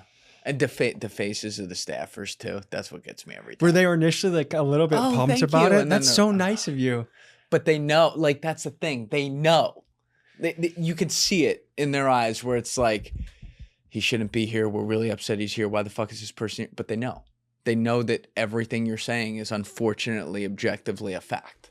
And they are the little stooge sitting there and they're making And that's why I didn't 50K a hassle year. them too much, just because Yeah. I knew they just were there and they were just doing their job. But it is kind of nuts that you can pretty much march into almost anyone's office. I mean, there's certain offices, like when we went to interview Senator Schumer, you have to go to this underground, because he's under the Capitol building. But his office is so beautiful. There's busts of Teddy Roosevelt out there. The hallways are so magnificent. It just felt cool to be in there to talk to him. But like a select few are kind of protected. I'm almost surprised Nancy Pelosi, as she was a Speaker of the House for a while, she's just in a commonly accessible office where you can just kind of march in and. Again, that's how it should be. They're public servants. Absolutely. Anyone can walk into the Congress building or the Senate building and just walk around. No one tells you to leave. Even after we got caught doing this, the Capitol Police were kind of laughing a little bit with us, and we just kept going. We went to Senator Rick Scott. We presented him with the Don't Want to Be Poor Award because he's worth about So I just let that do the talking for this one. For reference, this guy, he made a lot of his money in the biggest healthcare scam ever in American history at the time. Walked away with a golden parachute of like 200 or 300 million, and I think it was 500. now he's up to 500 million because he's of all his investments. But his big thing was, I don't want to ban individual stock trading because I don't want to be poor. So we thought, that takes moral fiber. We're going to go present him with a plaque as well. Now, did you see Mike Johnson talking about this a few weeks ago before we play this video? I saw the clip circulating on Instagram.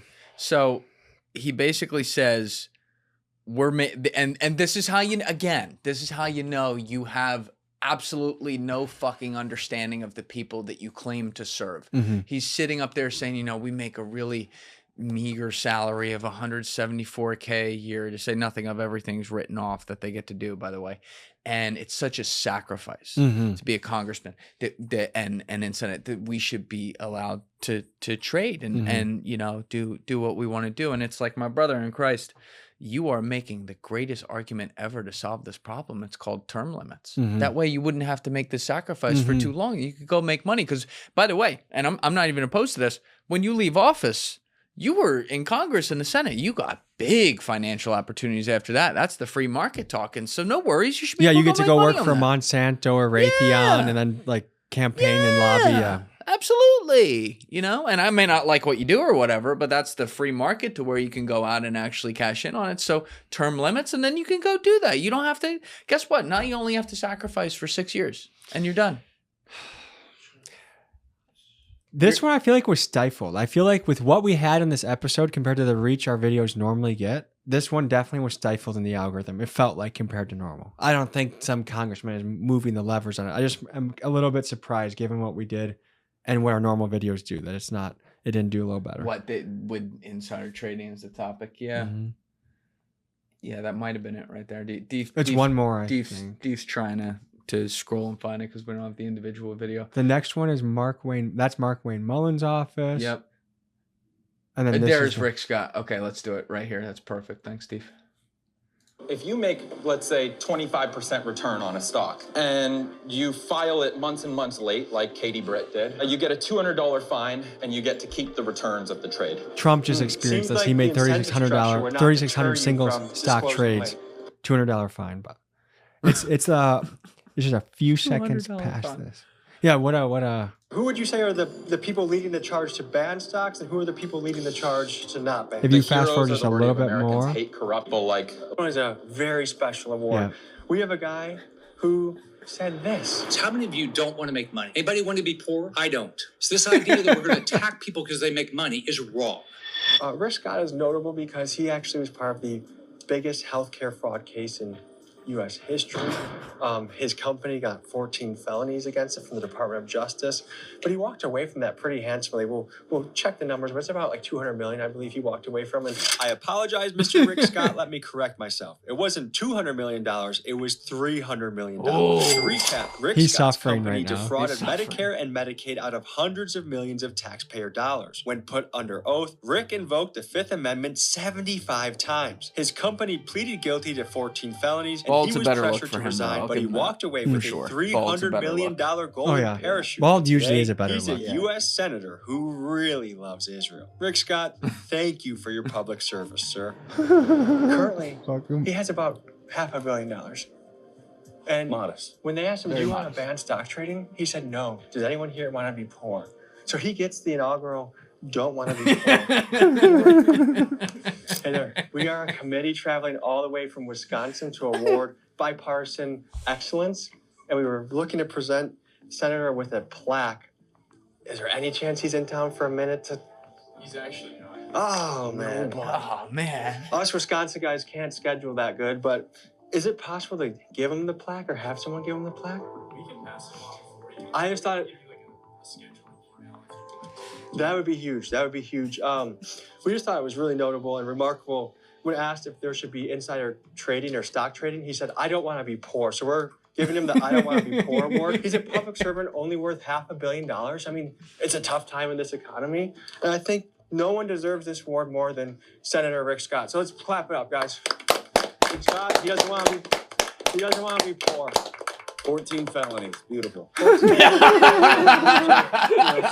Chief executive. But Zach anyway, is the fucking man. That was a great mission with Zach. I can't wait to have him on. I've been talking with him a bunch. Good dude.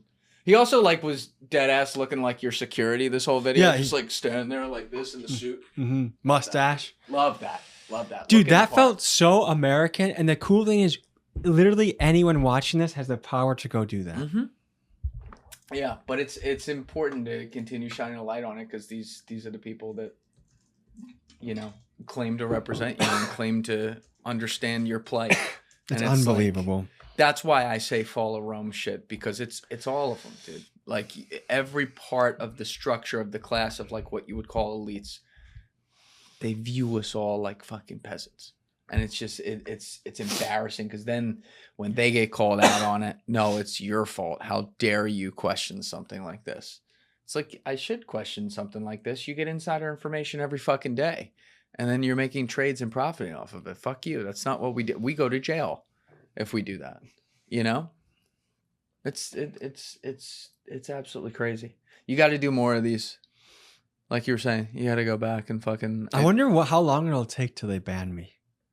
Can they ban you if you're practicing your First Amendment rights? Probably not. And if they try to, it'll only Streisand affect it. Streisand affected 100%. Yeah. I hope they ban you. It'll have a way bigger effect. I don't know. I have too much fun when I go to Washington, D.C. Yeah. They'll have to unban you. That's what I'm saying. I hope they ban you. They will have to unban you. We'll see. I want to do a story on Thomas Massie there. I want to go there and cover how the Israel lobby defeated him. And then that's when I'll do... Actually, I don't want to give away too much of the sauce. Probably none of these people listen to that, but I want to give them a heads up of why I'm coming next. Right. And also, I do go there for serious issues as well, right? Like, the cool thing is we can go do this, and like the day before I'm interviewing both Arizona senators, Gallego and Mark Kelly. So we like, the thing is, when we go to Washington, D.C., we reach out to every single senator. Mm-hmm. And the only ones that take the interview are the sane ones, the reasonable ones, because of course they exist. And rarely, like Ron Johnson took the interview with me about Israel, but I don't know if he knew that I was gonna be going after him the whole interview, and he didn't like that. That was a kind of an uncomfortable, tense experience because, again, you're talking to people that are living in such another information bubble of what's really, really happening. It's like, how do you not have a smartphone? You're a senator. Like, you should be able to see what I'm talking about. Well, you had a previous relationship with him working we had on a great totally time. separate stories, right? I remember in old documentaries. And I do appreciate him inviting me in, even if it's a subject he doesn't agree with. I think like that's where Ron has done a great job as I've known him. But I don't know. He wasn't ready for that. And his answers were just like, dude, you should know more about these subjects. The way you opened that up, though, was for the Epstein documentary. I remember that. You did that really brilliantly because you weren't a dick at all. You were just like, you know, we had the schedule and whatever, and then there was the vote last night, and I was really sad to see, you said something like, I was really sad and frankly, like a little bit disappointed to see you, who I admire and have done good work with in the past, be one of the senators who voted against the release of the Epstein files. Why is that? And he started sputtering. Oh yeah, man. But it was a poison pill from the. He's like, no, you don't understand. Oh, don't you love that? You don't understand, dude. You voted against releasing the Epstein files. Like, calm down. But he was one of, I think, 50 or 51 that did that, and so that's the moral compass, or what's the operating software inside the minds of a lot of these people. Is like, it wasn't like he was an outlier. That was actually what most of them did. Yeah. Now this Adam Smith guy you're about to go talk to, he's supporting the Section 224 stuff. He's co-leading the charge. Him and the Alabama representative Mike Rogers. So Dem Republican.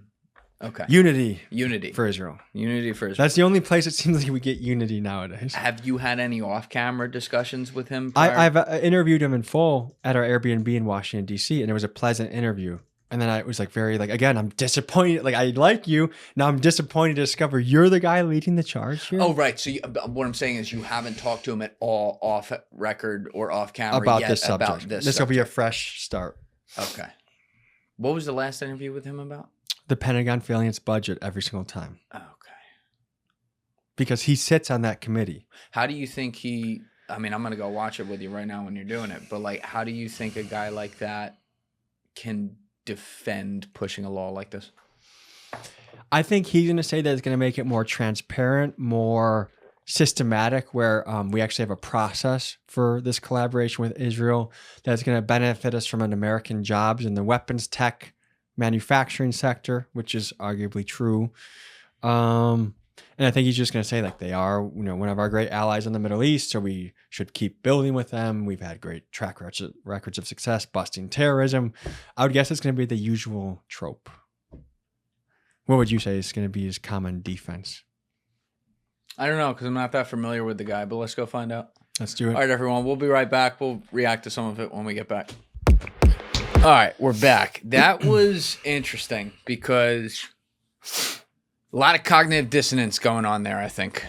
Congressman Adam Smith. Yes. Well, one, and I appreciate he talks rather openly for a politician in some ways. So I think I'm glad we had that. But it was a weird thing where he's the first one on the horn to call out Netanyahu or ask for an arms embargo. But then he sees no issue with formalizing the relationship further. And how did he describe formalizing a relationship? You were asking. I was hearing some of it. He was kind of saying, like, we're already doing it. We're just putting it on paper now. That was kind of the gist I got. But when the part where I was standing right there where he was talking about, well, we really want access to their missile systems and stuff like that.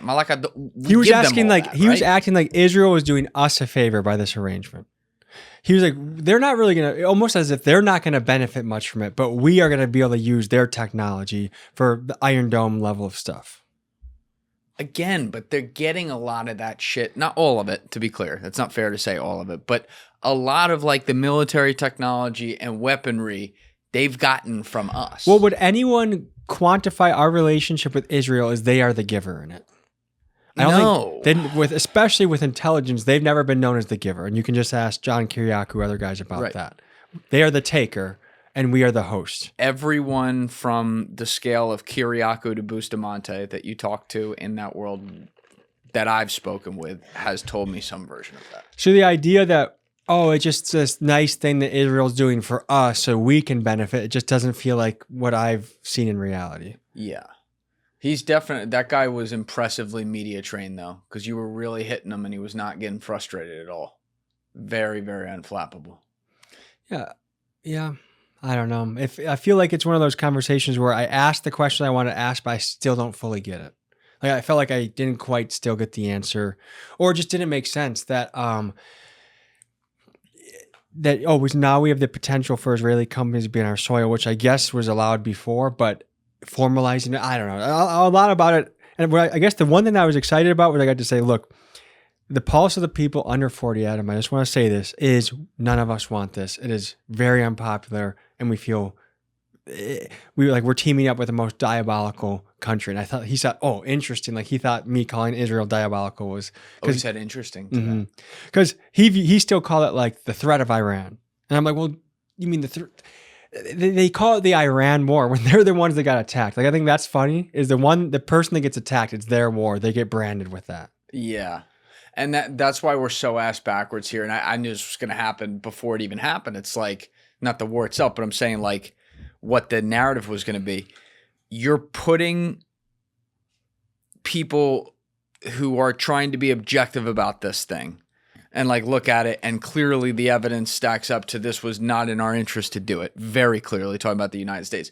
You're putting us, which is a large group of people listening out there, in a position to where we have to defend the Iranian regime. No one wants to defend those fucking people or anything like that. I don't condone anything they do to their people. I hope their people overthrow them at some point. There's a huge difference, though, between, just fucking invading a country you don't like and sitting on the sidelines with it because that's unfortunately, like, the way it has to go. People have to sometimes take care of their own problems, because if you step in, you are going to cause fucking 10th order effects that fuck you into the future. People need to take care of their own problems. And even this congressman admitted that Iran is Israel's problem, not our problem. He said that. Yet we're the one that's going to put boots on the ground, which he disagrees with, yet he's apparently spearheading this. So I don't know. It felt like he said some of the really right opinions, or to me, which hit home with me, but then at the same time, he's part of the apparatus. It's cognitive dissonance. He's saying one thing and then the other thing that he's saying kind of can't be true at the same time. Yeah.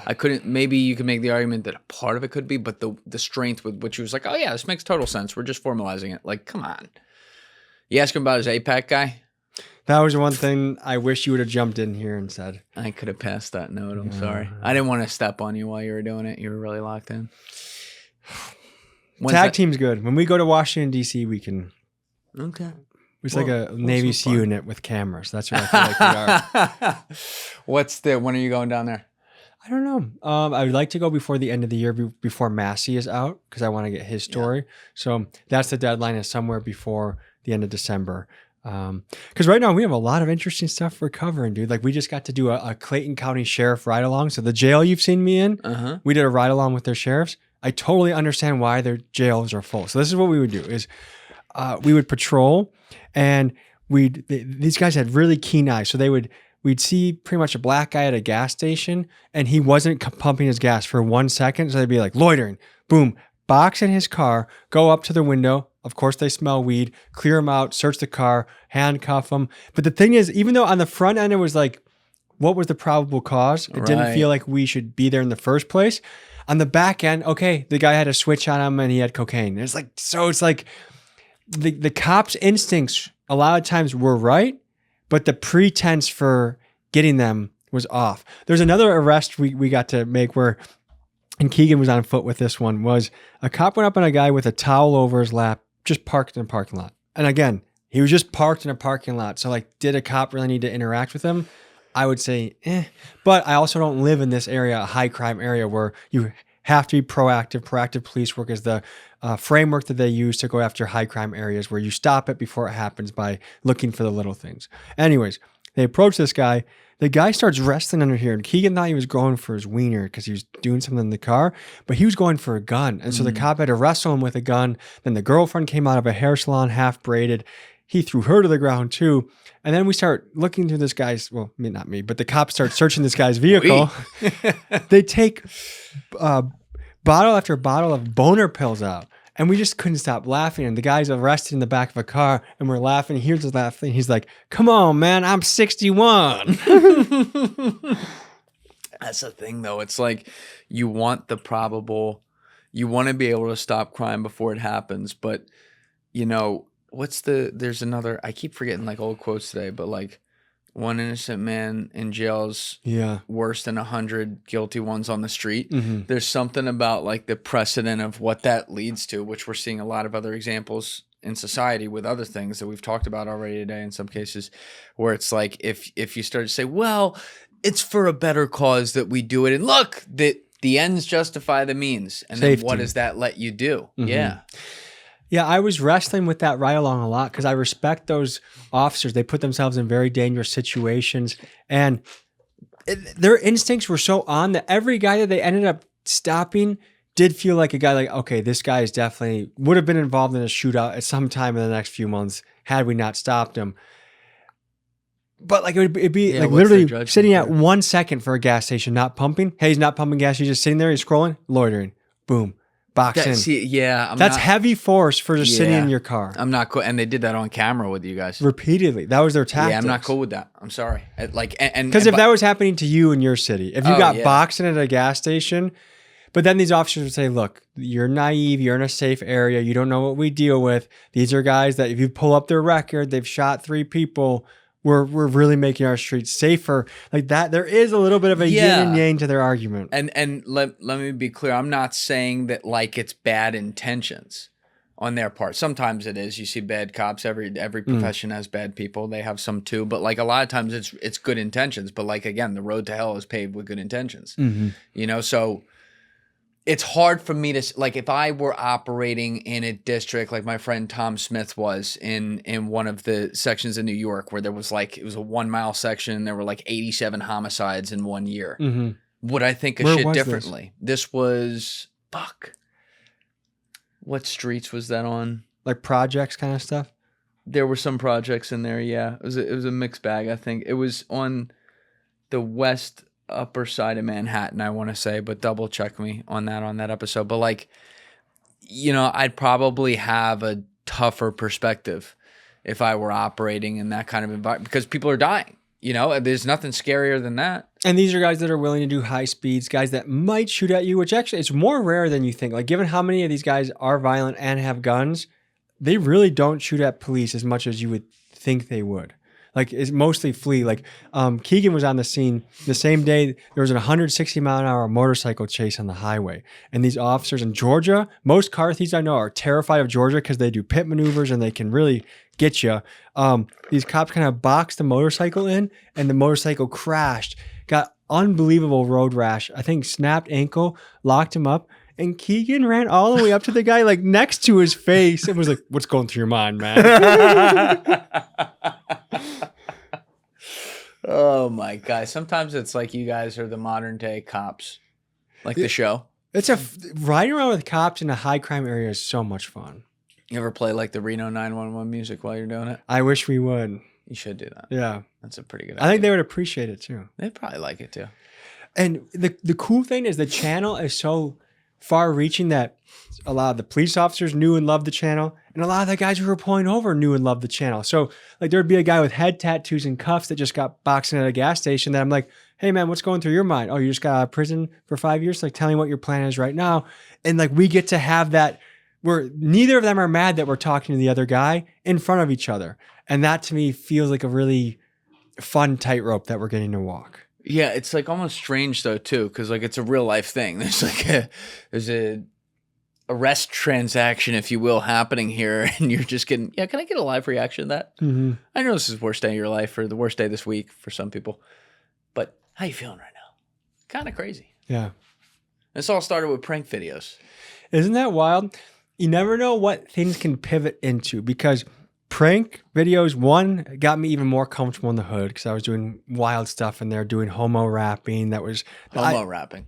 I used to do gay rapping incessantly in the hood, and that was one of my favorite things. Like that was one of my favorite hobbies of all time was hella sus rapping in the hood, and but doing all that, I learned how to edit. I was learning how to work with videographers. All of it gave me the building blocks I needed to transition into documentaries, and I think a lot of us, we want to go from A to B like that, but we don't realize the little stepping stones along the way. If you use them right, prepare you for that journey. Yes. You have to, like, sometimes you can get impatient in that you want this thing to happen or this opportunity to come up. And then maybe you get to the 50% point of what that is, and it happens 9 months after you wanted the 100% point to happen. And you start to realize with time passing, like, oh, I wouldn't have been ready for that then. Mm-hmm. And I'm actually not ready for it now, but this was like a good, now I'm getting my feet under me. You know what I mean? You have to play that long game. I used to write goals when I was really early on YouTube, like by December 5th of 2021, I'm going to have 15,000 subscribers. I'm going to have this many on Instagram. And what I realized is I really stopped doing anything that revolved around time or the numbers, because I can't control either of those. And all I did was made my goals around activity. I will post one video a week for an entire year and see where I end up. I will cover these topics. I will learn these skills, because otherwise I would get upset with myself if, the wrestling school I had, if it didn't have 20 kids, I only had 15. Well, I didn't achieve my goal. And you do want to measure your goals. I think it is important to be aware where you're at, but you really can't control that so much. You can't. How do you, now being, what are you, almost 6 years in since you started your first videos? Something like that? Something like that. So how do you stay present and not constantly worried about the next performance metric, if you will, right? Obviously, you just said, and I agree with you, don't write down time and view counts and the things that are out of your control, but you still have in your head the thought of, I need to be able to be this big or, progress in this way. And if I don't, are we dying? You know what I mean? Mm-hmm. Yeah. To me, I try and look at life as one giant side quest bucket list. And that's all the ideas on the channel are like that. Like, okay, like the Atlanta trip we just went on last week, I think is a very perfect summary. So we got there And what we first did is went to the Georgia senators' offices where we printed out folders that had these most gruesome photos of what's happening in the Georgia prison system, like unspeakable, barbaric, like Jeffrey Dahmer would faint if he saw some of these photos. They were terrible. So we went to 5 different senators that were on this commission, gave their office the folder, boom, hit that. Then that night we went to a strip club to document a girl that I had interviewed in that jail was a dancer. And so she brought us to a club and we documented the dancers there. We saw some cheeks shaking. It was only for research purposes only. That's right. I talked to my wife beforehand. We had our rule set. I followed it. I behaved. What were the rules? No private dances. In fact, I actually wish I would have brought my wife because I would have probably been able to enjoy myself more because she would have led the charge of like throwing. But like I got some women singles. are dangerous in strip clubs, bro. They like it. Yeah. They like it. And not that I've been, but I would go with her. And but then we wake up the next day, we do the flock safety video where we're spying on the flock headquarters. And then that night, we're doing the Georgia police ride along. And so that's 48 hours where we just went hard in the paint, long days. We're exhausted by the end of it. We're feeling tired, similar to how I woke up this morning after doing 2 days hard in the paint in New York. But then I get to go home and I reset. And I go back to my little quiet family life. I'm going for walks in the wood. I'm reading my Teddy Roosevelt books, my Benjamin Netanyahu books, enjoying myself.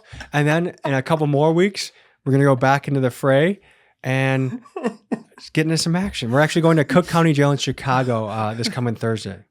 Is it like are you reading like a chapter of Netanyahu and then like cleansing your soul with? Yeah, I have to balance it out. No, I literally, even though I'm not going to start my Teddy Roosevelt. I've read probably like 4 or 5 Teddy Roosevelt biographies. I got a couple new ones. I brought it with me just to like even being seen in an airplane reading Benjamin Netanyahu is just like that's great. Unintentional questions. I just don't want to have to like you do that in the privacy of your home. Get a Kindle. What are you, 74, dude? All my books are right on there. And then the physical books we get here get to be nice decorations and everything. It's nice and lightweight, and no one ever knows what the fuck you're reading. There's something about I'm a paper book guy. Paper I like the old-fashioned feeling. Deef is too. I feel like my grandpa if I'm just like trying to squint and stare at my Kindle. Well, you don't squint. You turn the blue light off. You have the font like pretty big and everything. And that's what an old person does. I mean, I probably have it at like a quarter of their size, but to me it's big. That's like one of the few things I'm not old school on. There's a lot of shit I'm pretty fucking analog on, but I don't know. Like the idea, because I would always get like uncomfortable with like, oh, I gotta keep it open, you know what I mean? Shit like that. The Kindle ears. I don't know. I feel like your boxing training should have prepared you for being able to hold up a book. But yeah, but I don't know who your coach is. We gotta talk to that guy. But that's what I'm saying. I'm not reading to train. I'm reading to relax. Yeah. So whatever can maximize the relaxation aspect on it, so I can lock in. So do you read fiction too? I do read some fiction. It's funny. Mike Ritland was asking me about that in September, and I'm like, I don't read a ton of it. Because, like, if I'm going to read, I like to read about things that have gone on or are going on or whatever. But then I started to look at some more. I started reading the Game of Thrones actual series, Song of Ice and Fire. Fucking amazing. And then Deef's trying to get me into Red Rising. Beautiful series. I read all 6 books. You read that? Yeah. Really great. Dude, fiction just takes you to another world. Also, because I read every single night when I go to bed. That's how I go to bed. I read until my eyes get blurry, turn off the light.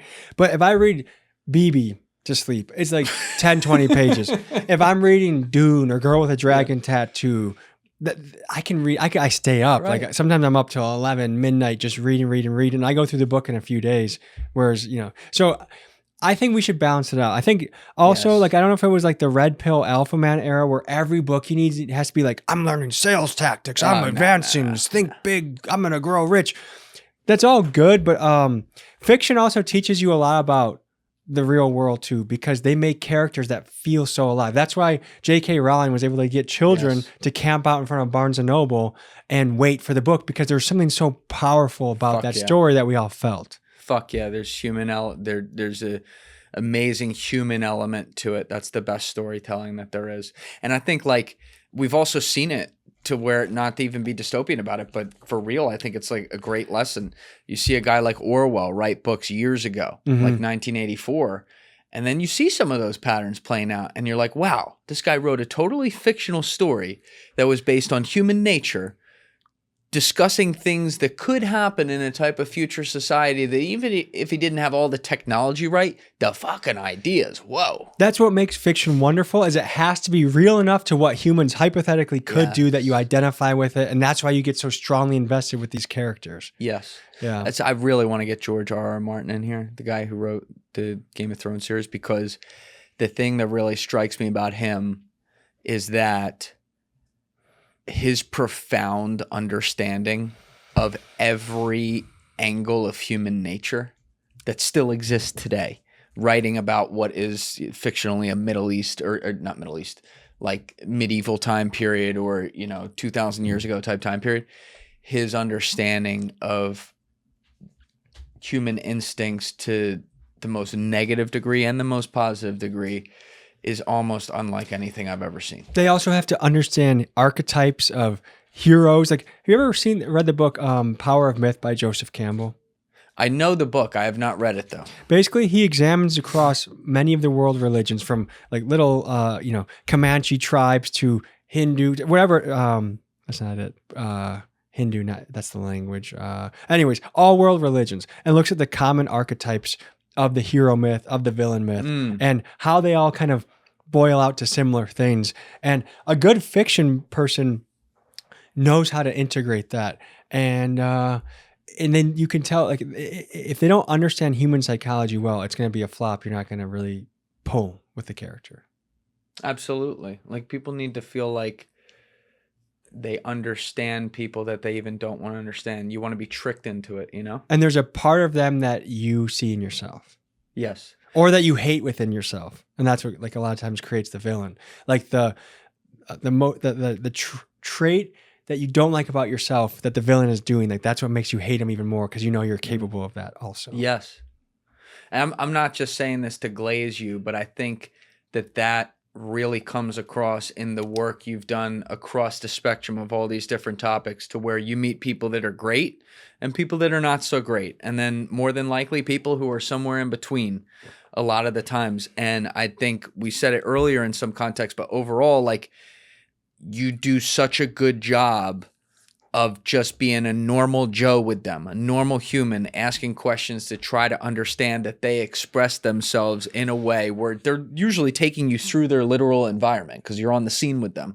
They express themselves in a way that even if we don't fuck with them, like the audience, we understand where they're coming from, even if we hate them for it. Mm-hmm. And there's, I think probably some of that feel, like putting two and two together here, that you very clearly have for that naturally has to come from your extensive reading, which I think is a great example for everyone too. Because not to sound like a fucking old person here, but I feel like, too much of reading is now just quick hits online and not actually getting immersed in books and stuff like that. And it helps when you do that. Well, I think the other thing I was thinking about, because I had a little party at my house and I've been around a little bit, getting in gatherings. And to me, if you don't enjoy gatherings with other people, you're not good at it, it's because you're a bad question asker. Because if you can ask questions to people, you keep the ball in the air, eventually you're going to learn something that's interesting that opens up further conversation. But if you're the person at a party where you're really quiet and you don't know what to do, it's because you don't know how to ask a question and engage somebody.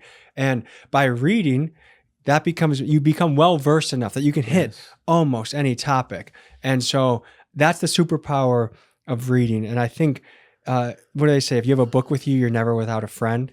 You should travel everywhere you are with a book, because it's a great comfort sometimes. Like, I remember being really sick in the jungle. I was probably 19, sophomore year of college.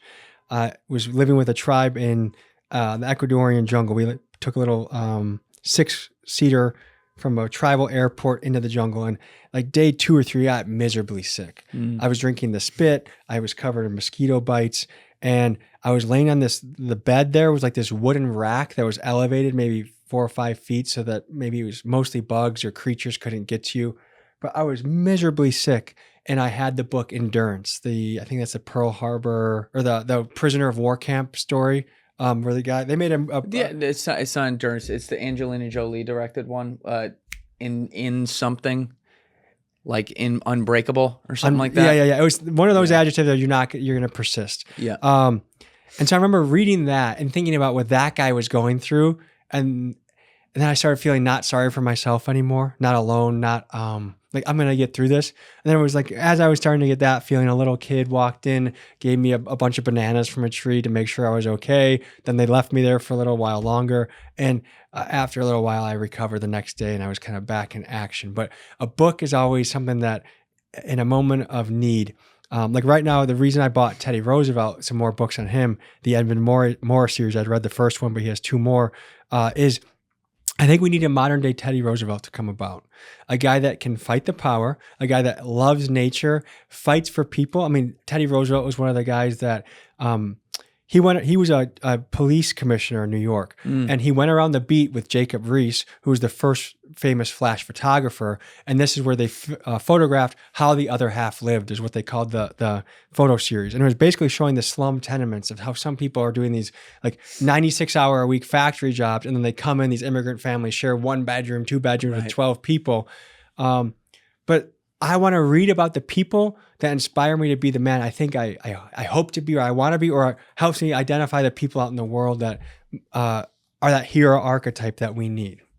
And you were telling me you've read like 6 books on 4 or 5 Teddy Roosevelt books. Teddy Roosevelt? Yeah. Is he your favorite president? Favorite president of all time. I would say him and Benjamin Franklin are my 2 favorite Americans that I would recommend their biography. Yeah. Which is your Ben Franklin biography a choice? Well, what's who's the one that does all the? There's 2. Who's the one that also did Steve Jobs? That's Walter Isaacson. Walter Isaacson. Yeah. So the other one that was the Pulitzer Prize runner-up a few years before Walter did his was H.W. Brands. Okay. You ever hear of this guy? I have to look at the cover to see if I've read that or not. Yeah. So H.W. has written 42 American history books in 39 years. And we just had him in that seat, which was the coolest fucking thing ever. Those guys have to research meticulously. They have to go through old documents. Yeah, dude. To do that in less than a year is almost unbelievable. How long is his book? His books range from 350 to like 1,000 pages. Wow, that guy is He's cooking. a savage. So he just puts the hours in. There's no way around that. Brother, he is in it for the love of the game. Like you can just, he walked in here. He's a great guy. Very quiet though. Like Deef wasn't here yet. And he came in and I could not make conversation with him. And I'm like sitting here setting up the production. I'm like, oh no. He's one of those people who's like an amazing writer, but like not Total a talker. Introvert, yeah. And then we turned on the cameras. It was like a lightning rod hit his soul. I couldn't stop him. We talked for like 3 hours, 20 minutes, and he was just going and just talking about all his history. But we talked a lot about Ben Franklin, who's my favorite American of all time. I might be a little biased because I'm from the Philly area. And then we one of the other guys we talked about was Teddy Roosevelt. And he said something really interesting about Teddy Roosevelt. Like clearly he respected him, and you know, obviously Teddy Roosevelt accomplished a lot of great things, but he said, you know, when you're writing a book about someone, you're living with them for the whole time you're writing it. Mm-hmm. Like, cause like you said, he's in the institutional libraries reading every fucking thing that's ever been written. Every letter they wrote. Yep, all of it. And he goes, and then you're charting out their whole life. So you get to know them every step of the way. He said, when I finished the Ben Franklin one and I was writing the last paragraph where I have to kill him because he dies, he said, I got misty-eyed and I was sad because it was like I was losing a friend that I had chilled with. He said, on the contrary, when Roosevelt took it at 60, I was like, oh, thank God this is over, because he was such a fucking bulldog. And it was just like, whoa. I think Teddy Roosevelt is a fun guy to read about, but it would have been a little obnoxious to be his friend. Yeah, that's he exactly has this energy right. And he has the high-pitched voice, and and also some of the stuff, like the way he died, I think he got so ill from traveling through the Amazon rainforest as an older man. And then he also ran for president right before that and cost his party the election because he entered the phrase, a third party guy. He was a guy that was absolutely tenacious. A bulldog is a great way to describe Teddy Roosevelt. He just had that fighter spirit. And if you were an opponent of Teddy Roosevelt, oh my gosh, he's going to wear you down. Yeah. Yeah. He was infatigable. Absolutely. And didn't he drink like 2 gallons of coffee a day or some shit? I don't know, but it wouldn't surprise me. Yeah. He was... One anecdote about Teddy Roosevelt that I really love that shows the class of man he was compared to what we're dealing with today in the White House and in general in the White House is he would invite foreign leaders or his own cabinet members out, and they would they would have like little pads, and they would do like a whack, like a sword fight with like blunt sticks, and they would beat the hell out of each other. He would invite guys to swim in the Potomac and the freezing river. Nice. He would take them on wild nature adventures or like kind of combat situations. And combat situations. Yeah, like fighting each other in the halls of the White House for fun. Love that. Love that. How else do you use the halls of the White House but that? Well, Scott Bessent's been doing that apparently a lot. Oh, when he starves Cubans and Iranians?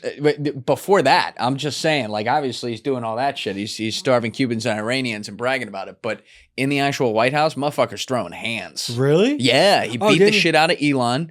And then who did he just beat the shit out of? Another guy?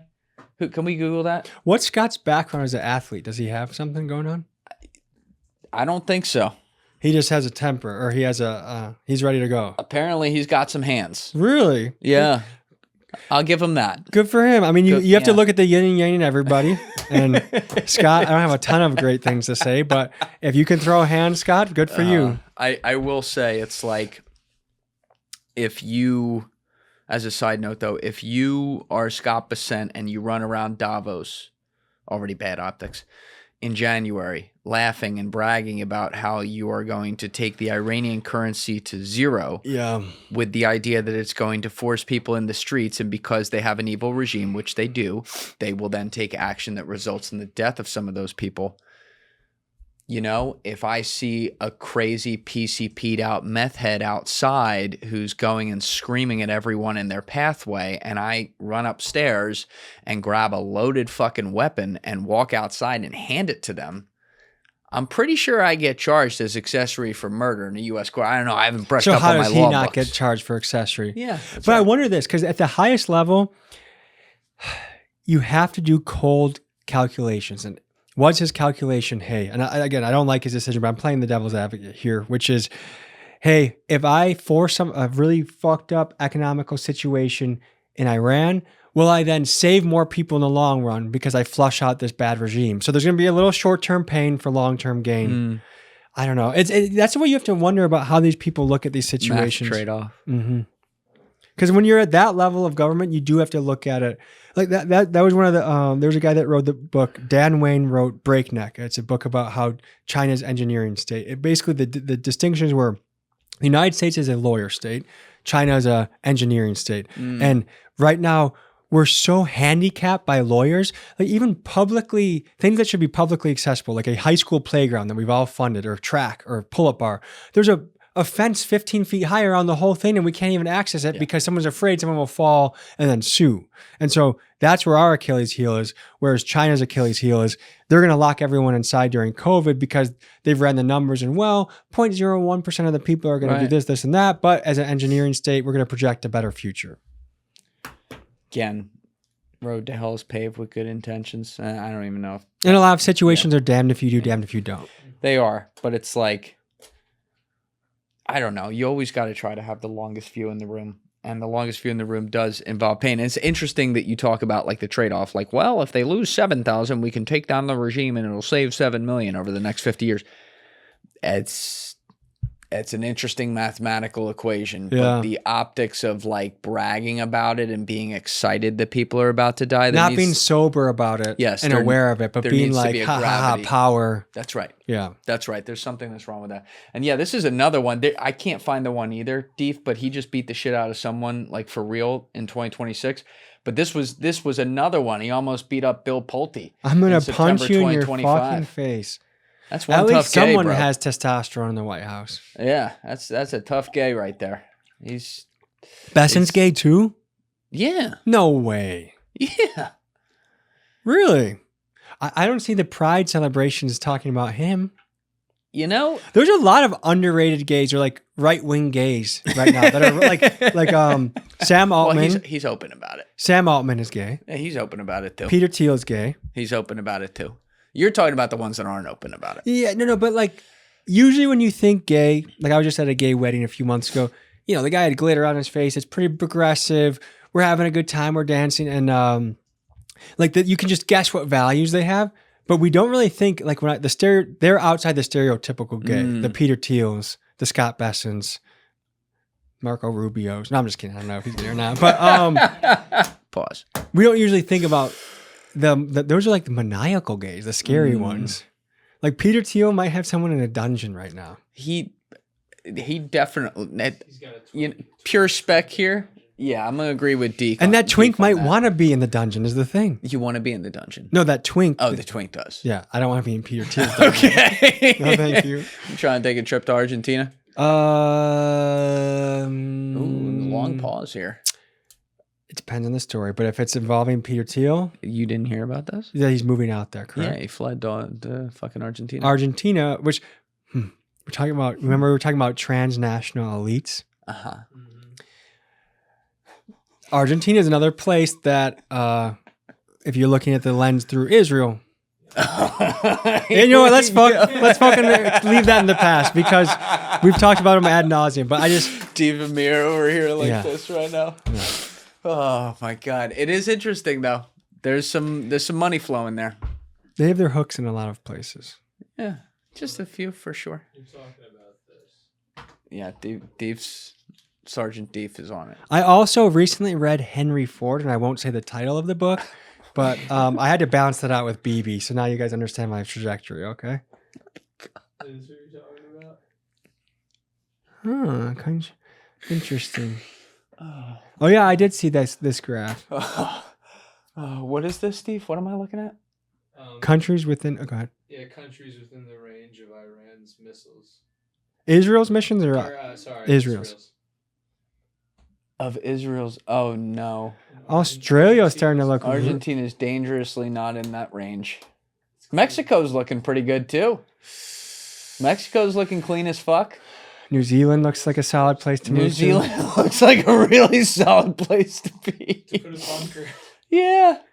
Yeah, you just did a video on some billionaire bunkers, right? Mm-hmm. Who'd you talk to? The guy's name was Ron Hubbard, not to be confused with L. Ron Hubbard of the Scientology branch. He's kind of this autistic savant, I would say, that if what he's saying is correct about his credentials, he has like a engineering degree, a physics degree, and something else. And he's been obsessed with making bunkers for a while. And he's now the #1 bunker producer in the world. He's done them for Kim Kardashian, the Tate brothers, Zuckerberg, and then a bunch of people that signed NDAs with him where he can't talk about it. And he's also Kardashians didn't sign an NDA. It was for their show, and it was used as more of a set. It never even went underground. It was more of like a cool thing they could do for the reality show. But there was definitely, I think, a little bit of fear mongering in that episode. I don't know if everything, because he said half the scientists that developed the COVID-19 vaccine were in his office. Do you think those scientists are like, hey, I work for Pfizer, I just did the vaccine and I would love a bunker? Like, I just don't know. I feel like that stuff is more secretive. So maybe that was just good marketing. But he also said members of Trump's former cabinet. We see both Trump wants the bunker with the ballroom. Kushner wants a bunker in Albania. The bunker is the meta for the ultra powerful right now. And is it just like the next flex, the next Rolex, the next fancy car where, hey, you got your bunker, I got my bunker, it's cool?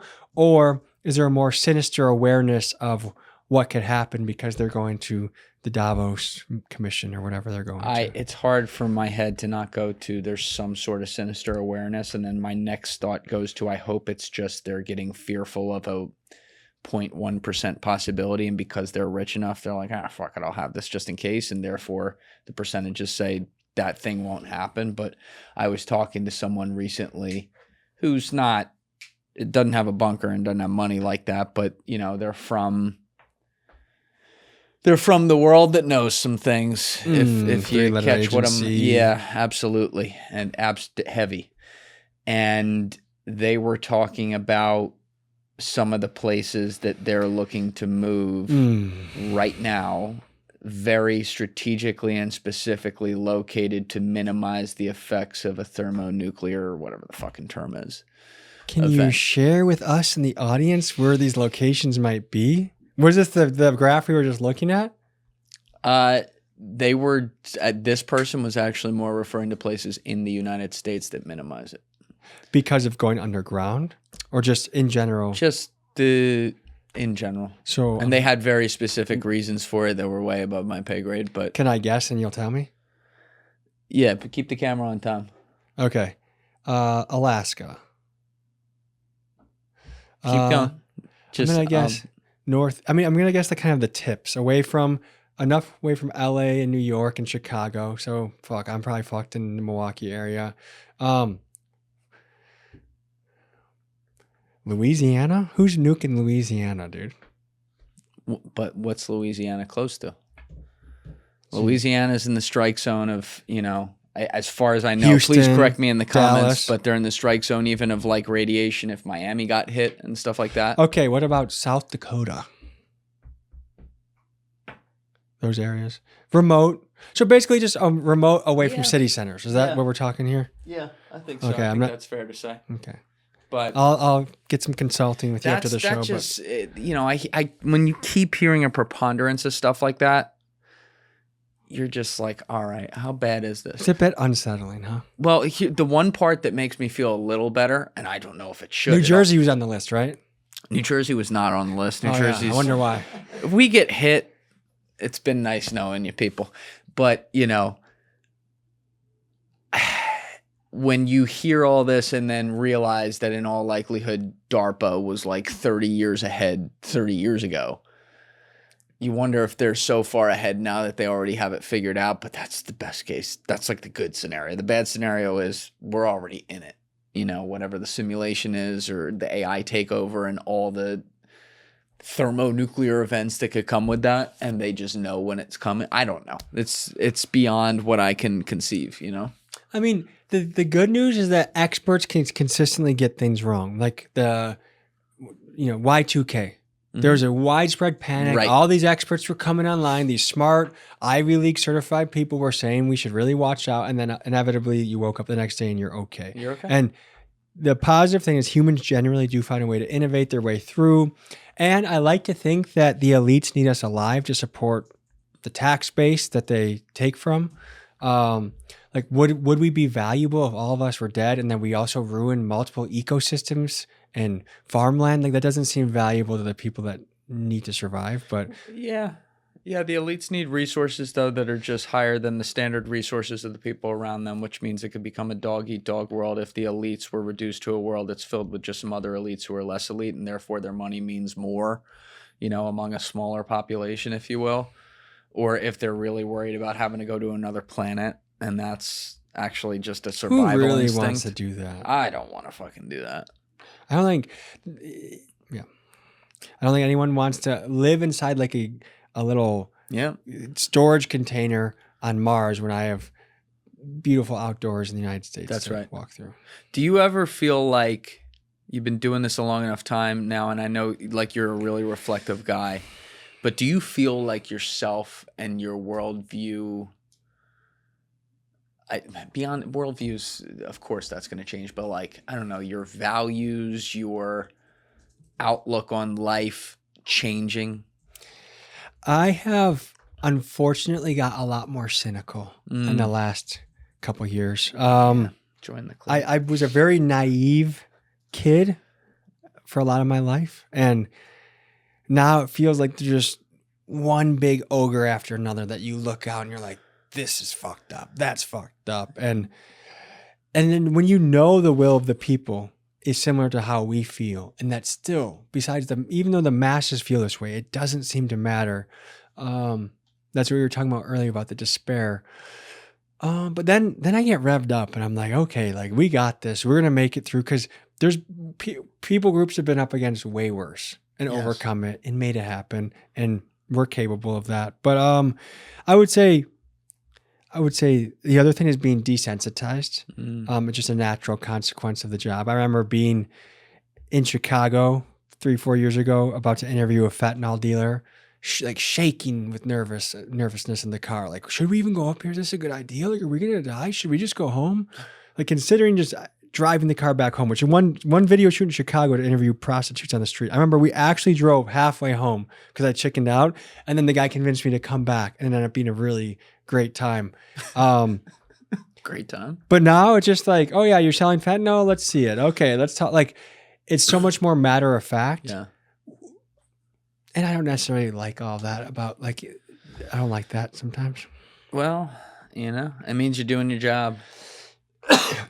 Because you're seeing the things, not necessarily doing the things, but like you're in there capturing people doing what they do and reporting it to the rest of us and taking people to places that they would never go. And I think that's really, really fucking important.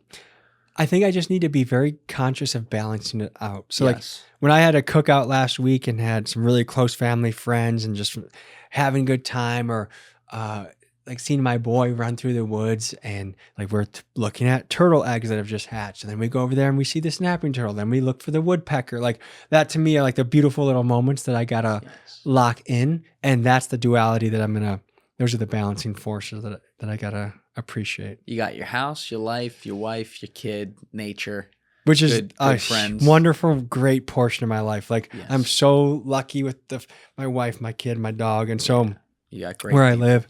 But then that's the weird part of that job now is too, like, this job has helped me become financially successful. Yes. Like I was making $41K as a salesman for this company before I did this YouTube, and took many years for YouTube to make any money. Now it's making more money than I ever thought I would make ever.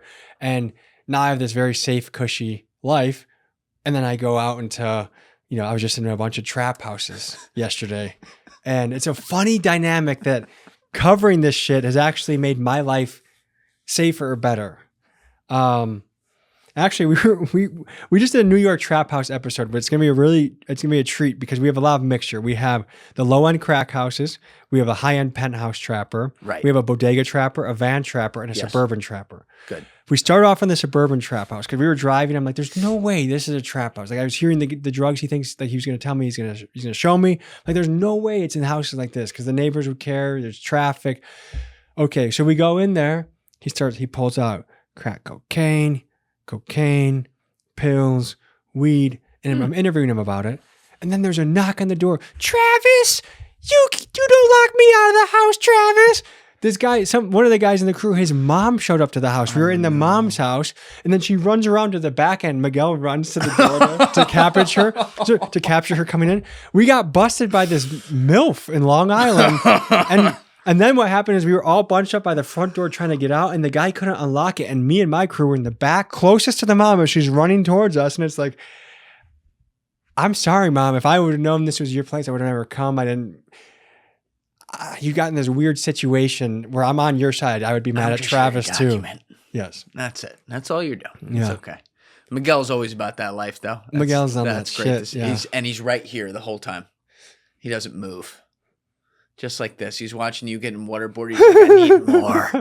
Give me more. Well, Tommy G, we got to get you to the airport. Otherwise, you'd be here a while longer. But I'm proud of you, bro. Keep doing your thing. Thank you, brother. It's always great to see you progressing and tackling more and more important stories and everything. And, I know you're going to be doing this for decades to come. Whoa. Hopefully we both are. We both will be. Yeah. I think we're here for the long haul. But everyone go subscribe to Tommy's channel. If we collab this, you'll be able to click it down below. If not, it'll be in the description. But I'll see you for round 5 sometime soon. Thank you, brother. All right. Salute. Everybody else, you know what it is. Give us a thought. Get back to me. Peace. What's up, guys? Thanks so much for watching the video. If you have not subscribed, please hit that subscribe button before you leave, as well as leaving a like on the video. It's a huge, huge help. You can join my Patreon via the link in the description, and you can also join my clipping community via the Discord link down below. See you for the next episode.